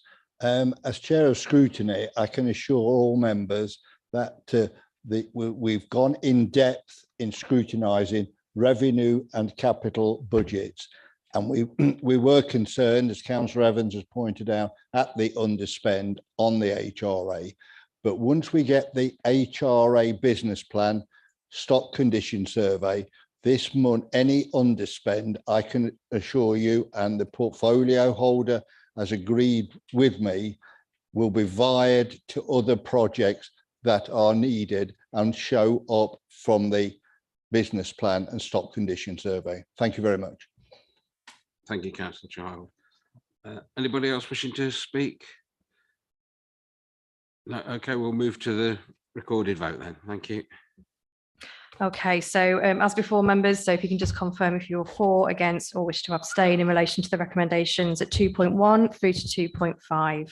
Councillor Bindloss. For. Councillor Brown. For. Councillor Chandler. Councillor Child. Councillor Cumbers. For. Councillor de Burl. Councillor Douglas. Councillor Evans. Councillor Faulkner. For. Councillor Fisher. For. Councillor Freer. For. Councillor Glancy. For. Councillor Graham. Councillor Higgins. For. Councillor Holmes. Councillor Illingworth. For. Councillor Orson. Councillor Posnett. For. Councillor Pritchett. For. Councillor Smith. For. Councillor Steadman. Councillor Webster. And Councillor Wilkinson. For. Thank you. Yes, I can confirm that that has been passed unanimously. Okay, so moving on to item 12, Cabinet recommendations to the Council, Treasury Management Strategy and Prudential Indicators 22-23. Councillor de Burl to introduce. Thank you, Mr. Mayor. Members, this is a very important technical paper which outlines our responsibilities within the framework of the SIPFA Code of Practice on Treasury Management and the SIPFA Prudential Code for Capital Finance in Local Authorities. It shows our performance against the various key indicators like capital expenditure, as shown at chart 5.2 on page 171, capital financing at 5.5 and borrowing at 5.6, both on page 172 of the report. And the supporting narrative demonstrate just how well our measured and prudent management of the Council's finances, investment and borrowing in what has been a very challenging environment has worked to extremely good effect. Consistently improving overall cash flow within Council to the benefit of our day-to-day operations. As an example, over the past 5 years, it's contributed well over £500,000 to both general and HRA funds. From the changing nature of the required standards, it is clear that we have some technical challenges coming up with the changes relating to leases outlined on page 34, Appendix A, and also in meeting the requirements of the new Prudential Code. I'll be working with Dawn and a team to understand the implications of these more fully as we gain more understanding of what is required. The proposed intention for member training on the code outlined at 1.3 Appendix A is welcomed, and when finalised, I will encourage those members to attend to widen their understanding of what we can and can't do under the updated code. Mr. Mayor, I'm happy to move on the Cabinet recommendations in this report at 2.1, 2.2, 2.3 and 2.4, highlighted on page 166 of the report. Thank you, Mr. Mayor. Thank you very much, Councillor DeBell. Councillor Orson. Not a lot to add. Obviously, Councillor DeBell said it's a massively technical paper, which it is. The one thing that always interests me in particular is the prospects for interest rates. And if you look at that, they just look incredibly low when you think what's happening at this moment in time. I remember I heard someone say the other day that council house repairs could be going up the bills by 14%. And inflation is just everywhere at this moment in time. Building materials, it's just enormous what's going on. So these figures may be suspect. I don't know. I hope I'm wrong and this is what it's going to be. But inflation is a massive enemy to the whole economy at this moment in time. But very pleased to second 2.1, 2.2, 2.3, 2.4. Thank you very much. Thank you, Councillor Wilson. Any members wishing to raise anything regarding this paper? It would appear not, so we'll move straight on to the vote unless Councillor DeBell wishes to say anything else. Sorry, Mr. Mayor. I was just saying, did you want to say anything else now? Because nobody wants to. No, thank you very much, Okay. Mr. Mayor. Thank you. We'll go to the. Okay, so another recorded vote, members. So again, if you can confirm if you are for, against, or wish to abstain. This time the recommendations are 2.1 to 2.4 of this report. Councillor Bindloss. For. Councillor Brown. For. Councillor Chandler. Councillor Child. Councillor Cumbers. For. Councillor DeBell. Councillor Douglas. Councillor Evans. Councillor Faulkner. For. Councillor Fisher. For. Councillor Freer. For. Councillor Glancy. For. Councillor Graham. Councillor Higgins. For. Councillor Holmes. Councillor Illingworth. For. Councillor Orson. Councillor Posnett. For. Councillor Pritchett. For. Councillor Smith. For. Councillor Steadman. Councillor Webster. And Councillor Wilkinson. For. Thank you. Okay, thank you very much, members. That's been passed unanimous as well. So, okay, so moving on to item 13, Cabinet recommendations to Council, design of development supplementary planning document. Councillor Bindloss. Thank you, Mr. Mayor. Perhaps don't have quite as much to say at the beginning as Councillor DeBell has, but that's not to say that this isn't a quality document that's taken a lot of hard work to achieve. And is equally the expectations and requirements of this document, most importantly, reflect the considerations of the Melton public, as well as the local and national agencies and government. Mr. Mayor, members, this document has been long in the making and is therefore very welcome. It provides the latest measure towards our ambition to improve the design of development in the borough. The local plan looked for step change in the quality of build design, and the SPD is designed to help. It's not a set of inflexible standards that have to be routinely met. It's more a constructive guide, a directory perhaps, showing developers how to go about designing a scheme and helping it reach the quality to which we aspire in the local plan, but policy D1 in particular. It has been subject to much consultation, I think that shows, from which greater emphasis has made the climate change agenda and many more design techniques there to address low carbon and carbon efficiency. Overall, it provides a useful toolkit to help designers meet our aspirations, and I commend this to you for adoption and would like to move the recommendation 2.1 to adopt the final version of the design of development SPD included as Appendix A as a formal supplementary document. Thank you. Thank you very much, Councillor Bindloss. Councillor Smith. Thank you, Mr. Mayor. Our residents deserve to live in well thought out, well-designed areas and homes.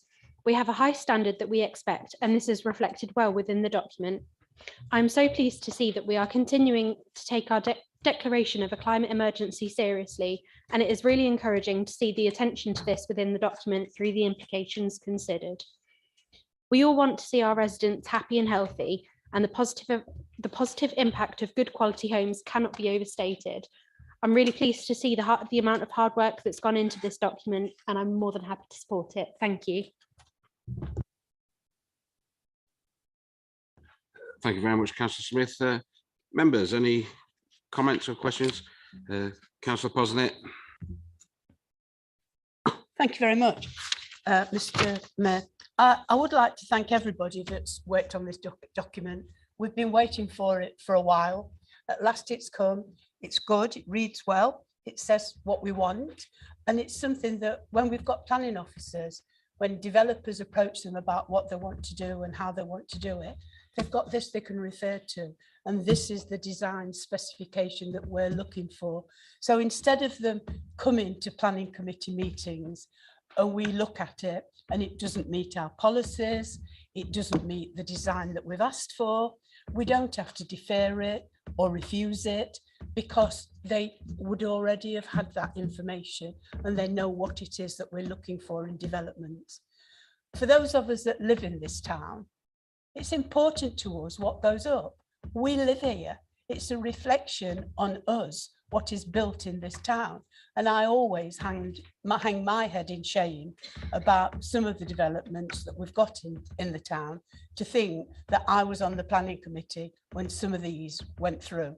Not always that we'd agreed to them, but developers had won them on appeal.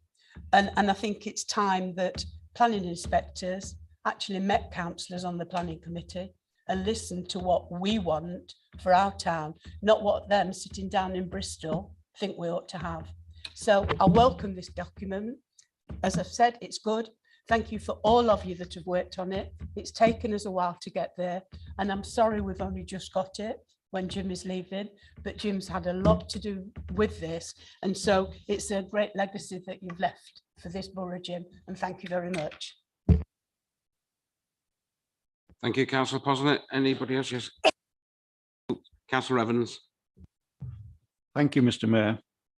I'd like to join Councillor Posnett in saying how welcome this is. And this is my chance to personally thank Jim for all the few years I've been here.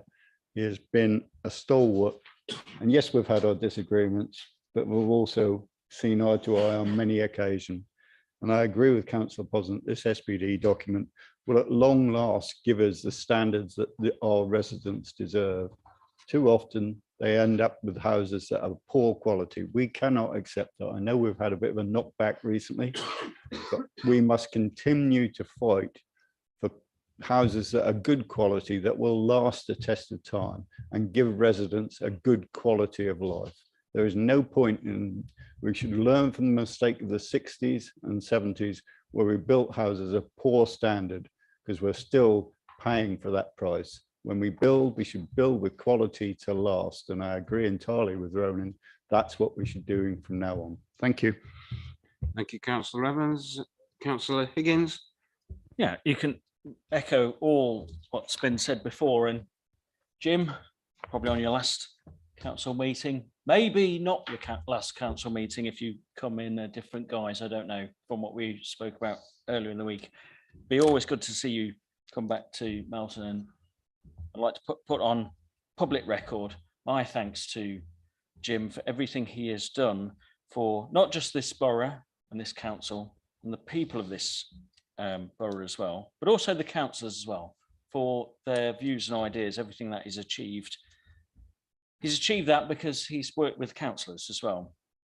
One thing that I think that members have slightly missed, and it's not a miss to me, but a lot of this design SPD was thanks to Councillor Glancy and all the challenges she used to give to this particular document.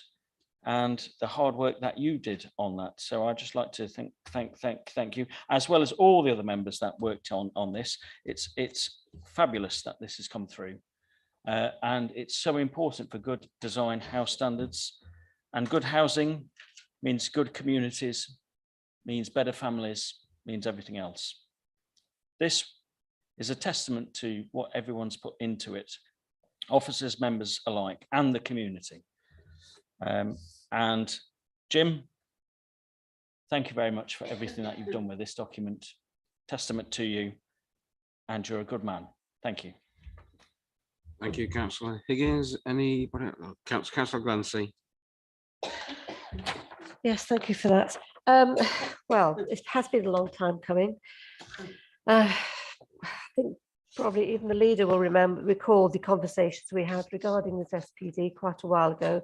That we had numerous conversations of its importance, and I'm really gratified to see this here this evening.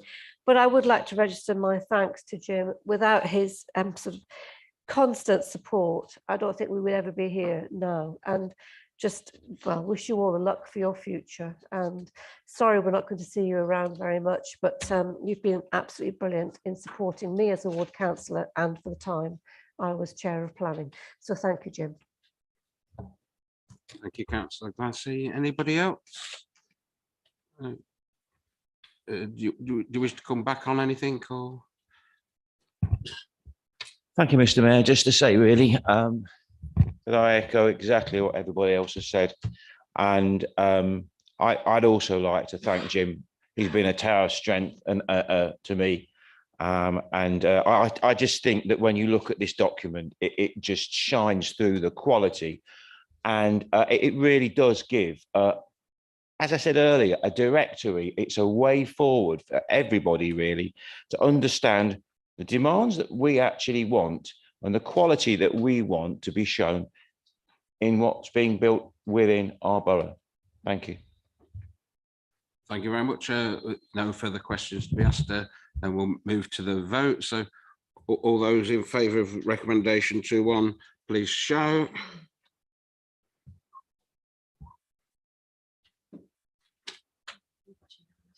Yeah. Don't think we need to ask if anybody was against, because that was unanimous. Thank you very much. Moving on to item 14, council tax setting. This one will be a recorded vote again.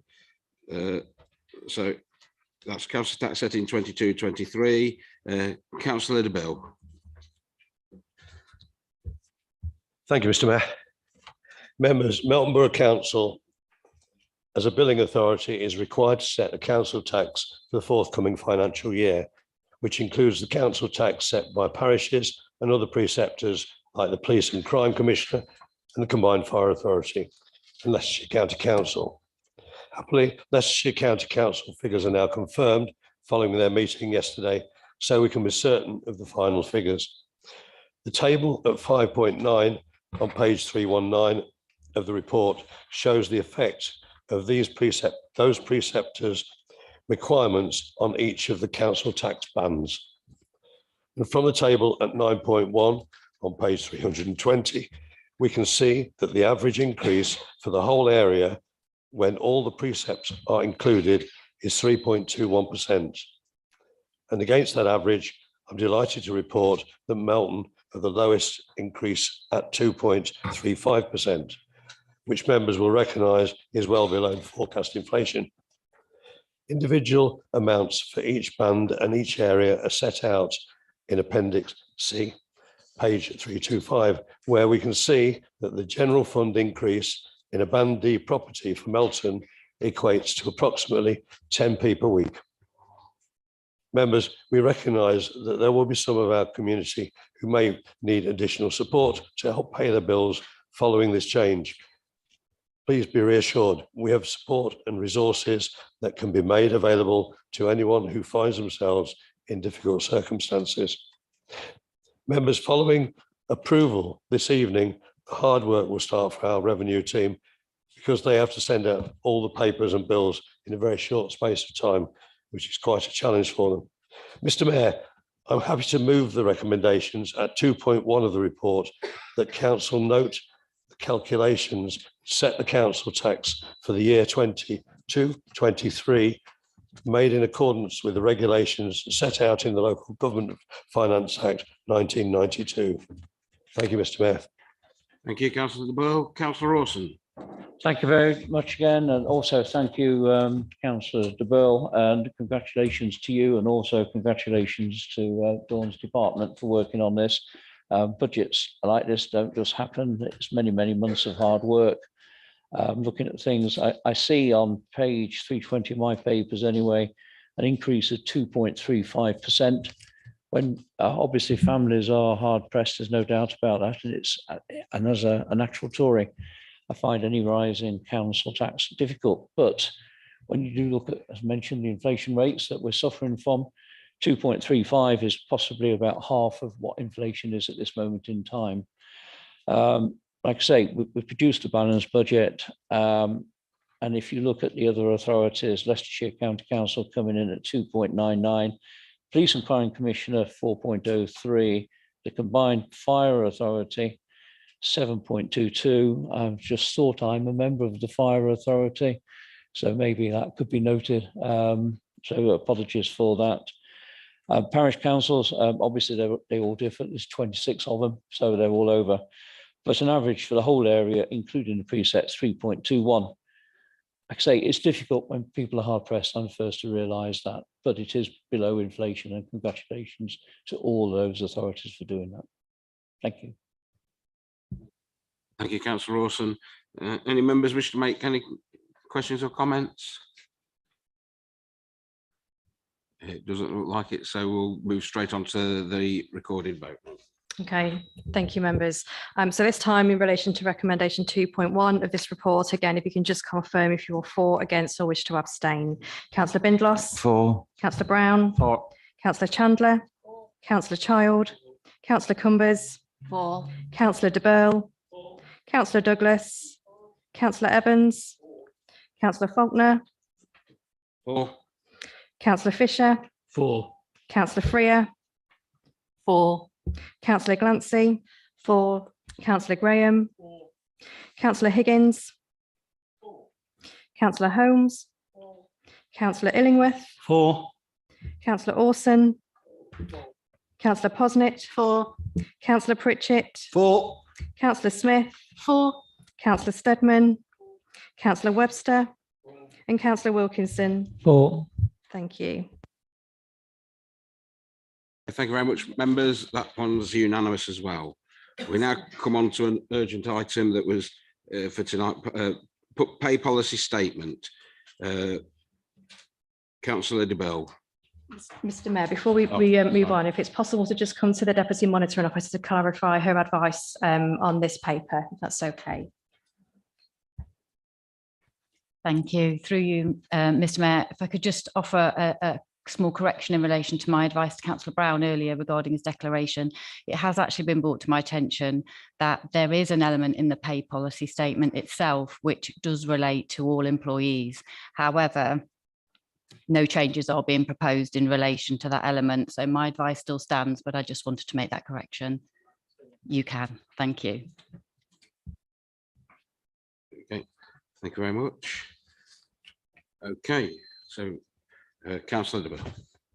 Mr. Mayor, finally, thank you. Apologies to everybody for this coming in as an emergency late entry. Unfortunately, it's made necessary by the full council meeting in March. And as these have to be on subject before then. So,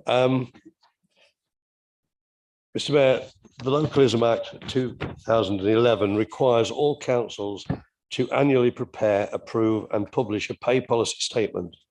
The statement must articulate the council's approach to a range of elements relating to the pay of its workforce.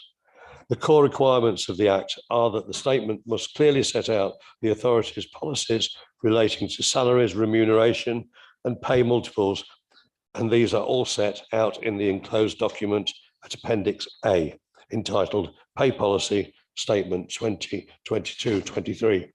Mr. Mayor, there have been no significant changes to the statement this year, other than general housekeeping in terms of the senior management structure and amending the salaries following the recent pay award. Pay awards for chief officers and chief executives have been settled, and the pay policy reflects this. It should be noted, however, that the pay award for National Joint Council NJC employees is still outstanding for 2021-22. However, we're expecting the unions to conclude the settlement in. Given this background, Mr. Mayor, I'm comfortable moving the recommendations at 1 of the report that Council approves the attached pay policy statement for 2022-23, shown at Appendix A. And I'm looking for someone to second it. Leader, will you second this, sir? Councillor Rawson. Second, thank you, Mr. Mayor. Okay, any members wish to make comment on this item? Would appear not, so we can go straight to the vote on it. It's not a recorded vote, is it? No. So all those in favour of accepting the proposal, please show.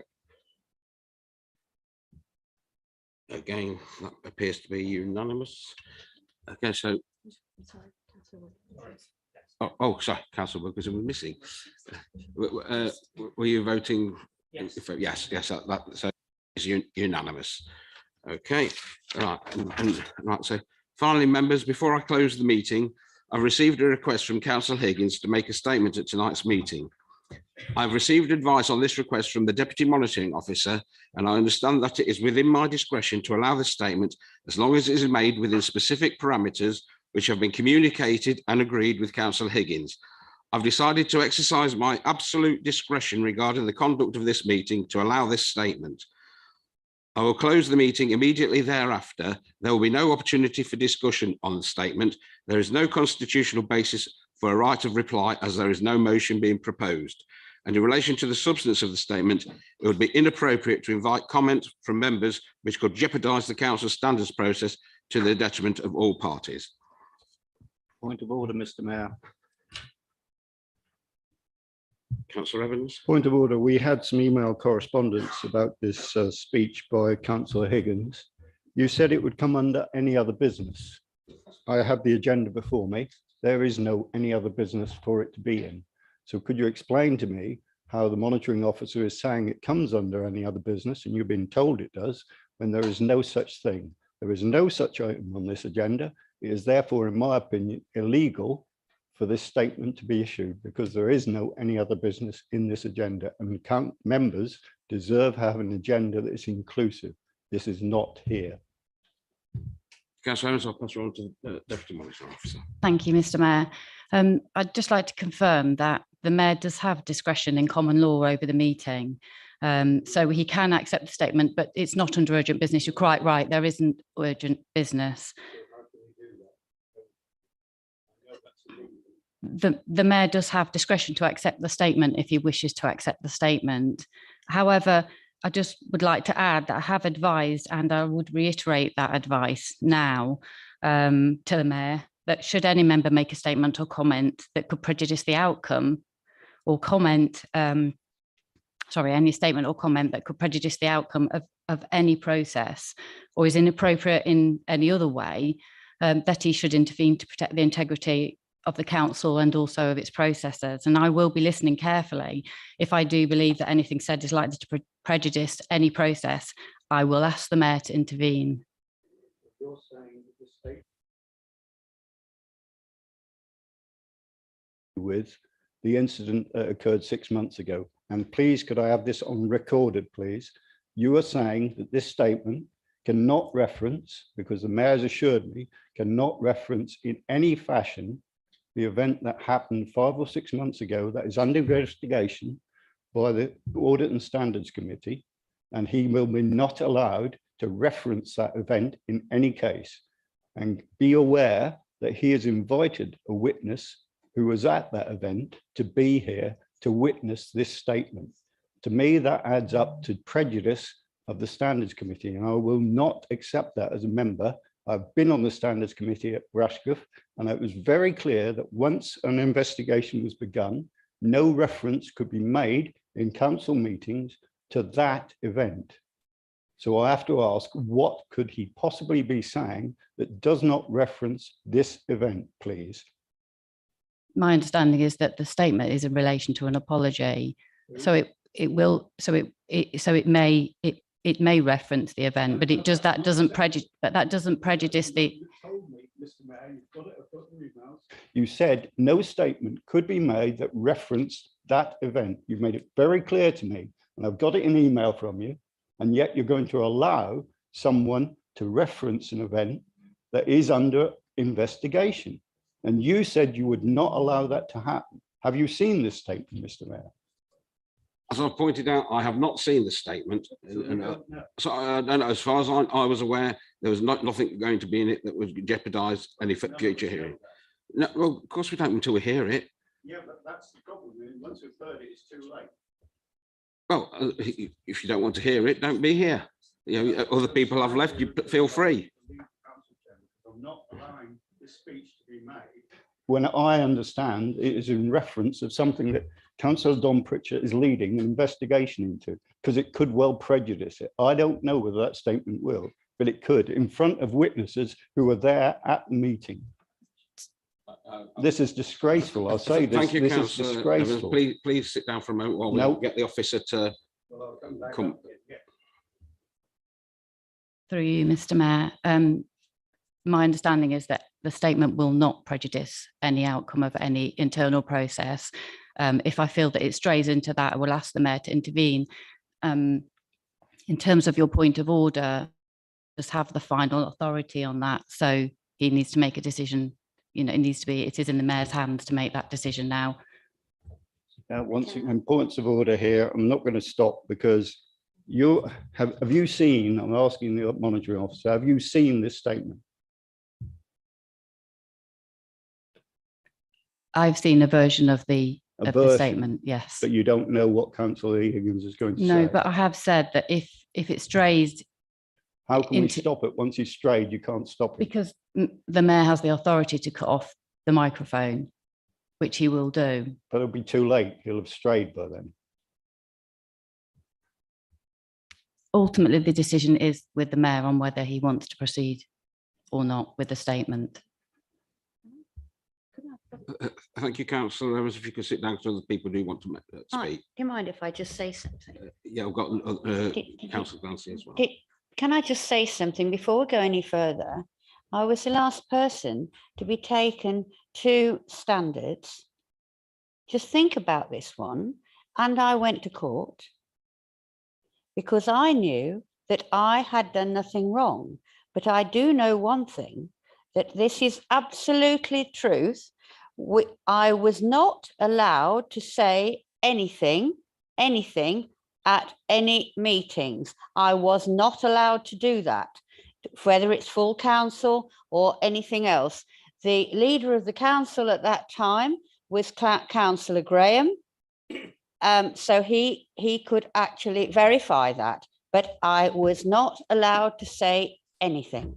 Thank you. But I just think you ought to know that, because it is against council law. I do know a little bit about this. Thank you. Yes, thank you very much, Councillor Glancy. Just like to correct sorry, I must stand up. Just like to correct Councillor Evans. He mentioned that there was the witnesses there at the same event. Well, I think you are misinformed, because the two ladies sitting in the audience were not at that event. So please try not to elaborate a story. Thank you. Could I, once again, my point of order is going to stand, and I will stand here. If you ask me to leave the chamber, then I will only do so when you tell me to, because otherwise I'm going to carry on standing, because I do not believe it is in the right and interest, and I know that the leader agrees with me on this, it is the right and proper interest of this council to have, and I know that Councillor Don Pritchett agrees with me, it is not right for a statement to be made about an event, and it almost certainly has to be about that, because no one's seen it. Why otherwise is he apologising? Why are we having this? This is a disgrace to this council, an absolute disgrace, Mr. Mayor. And I'm sorry, but that's how I feel. I feel that strongly about it, because it's bringing us into disrepute. And this will be in the press. You can be assured of that. And once again, it will bring Melton Borough Council to a low point, a very low point, because this will not allow us to properly scrutinise what happened. Right, thank you, Councillor Evans. I do believe it's not that long ago that you were lecturing me on the right of people to speak in this chamber. So I'd ask you to sit down and let's get on with the business. Then I'm afraid I'm going to have to ask you to leave the meeting because we need to finish the business. Councillor Cumbers, quickly. Thank you, Mr. Mayor. I can remember the problem that Elaine had all those years ago, and I went to court with her because I was really shocked about what Elaine had been accused of. Some of the things I can't recall Elaine asking to speak at any meeting. What I do recall is the judge at that court describing this council as shambolic, and things hadn't been done properly, but that was a long time ago and long before any of the officers involved, were employed. But I shan't forget that, the shambolic description of this council. I believe the Deputy Monitor Officer wants to come back. Thank you, Mr. Mayor. Just to confirm that the position that Councillor Evans and Councillor Holmes have put forward regarding giving detail about the standards process and any ongoing investigation is absolutely correct. My understanding is that the statement that's to be made by Councillor Higgins does not talk about the investigation, nor does it talk about the ongoing process. Thank you very much. Councillor Illingworth. Thank you, Mr. Mayor. I sympathise with your predicament. It's just occurring to me as this is unfolding that we're damned if we do and we're damned if we don't. I have the highest regard for Councillor Higgins, but it does concern me that, and I think Councillor Evans, who I'm not always in agreement with, makes the point of it, if it's not about that event or the circumstances or the events following the event, shall we say, then what is it about? And I just heard the Deputy Monitor Officer say it was nothing to do with the investigation, shall we say. But we're being assured that it's nothing to do with the event. And I sympathise with the predicament that Councillor Higgins is in. But this is beginning to bother me more than I thought it would when I first became aware of it. And I'm indecisive, but my overriding view is this chamber is a place where people are allowed to express their views and opinions. And if we don't listen to them, we'll never know them. And at least if we listen to them on the record, there can be no doubt about what somebody did or didn't say. On balance, if you permit it, I'll stay. Thank you, Councillor Illingworth. We'll back to the Deputy Monitoring Officer, please. Thank you, Mr. Mayor. Just in response to Councillor Illingworth's statement, I just want to clarify that Councillor Higgins' statement may refer to the event, but it will not refer, my understanding is it will not refer to the ongoing process, and neither will it impact on that ongoing process. Mr. Mayor, what's Councillor Evans doing, by the way? Sorry? What's Councillor Evans doing, by the way? We're just... Oh, he left the meeting? Yeah. You've left the meeting. Okay. Mr. Mayor, could I? Sorry, Councillor Holmes, but it's only one speech per event. You've already had yours. I'm just trying to clarify something, that's all. Well, I've got somebody else ahead of you. I'm trying to clarify it for Councillor Higgins, because if anything's said now and it goes to standards, he's jeopardising everything. That's all I'm trying to say, and that's I did win with Melton Borough Council, and it wasn't pleasant, but I did, and so I'm trying to get it right for everybody. Well, thank you very much. I'm going to call a stop now because we've heard enough things. We're just going to go around in circles. I made the decision that I was going to allow Councillor Higgins to speak, and we're going to allow Councillor Higgins to speak now, and the meeting will be closed immediately after. Sorry, I'm going to allow Councillor Higgins to speak. How many more are we going to have tonight? It's going round in circles. I'm just slightly concerned. There's a large number of members left the chamber. It's quite obvious. So let me finish, Mr. Mayor. What numbers do we need to be quorate? This is a statement. It doesn't need to be quorate. It's a statement. There's no vote, no discussion, nothing.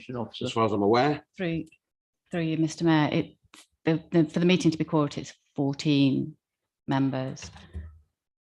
So quorate is 14 members. If it isn't, it's 14 I was in.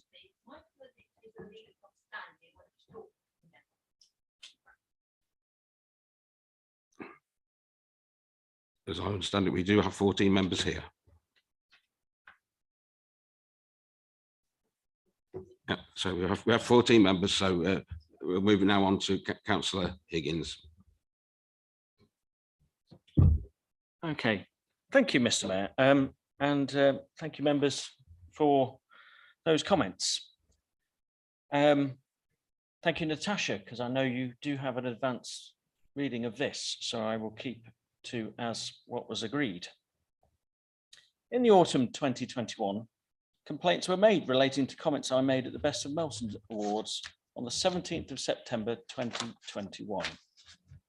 My tribute was absolutely in no way intended or otherwise to be offensive. On the contrary, I wanted to recognise and honour all in the room. I was mortified to learn that my acknowledgements and comments had been misinterpreted, as I did not intend to act in a way that risked demeaning anyone or those present at those awards. For those who've made those complaints, I want to sincerely apologise for causing offence to them or to anyone else. Something I unequivocally never intended to do. Thank you, Mr. Mayor. Thank you, Councillor Higgins. So at approximately 8:45, I close the meeting. Okay, members, would you be outstanding for the Mayor of Melton, please? Thank you.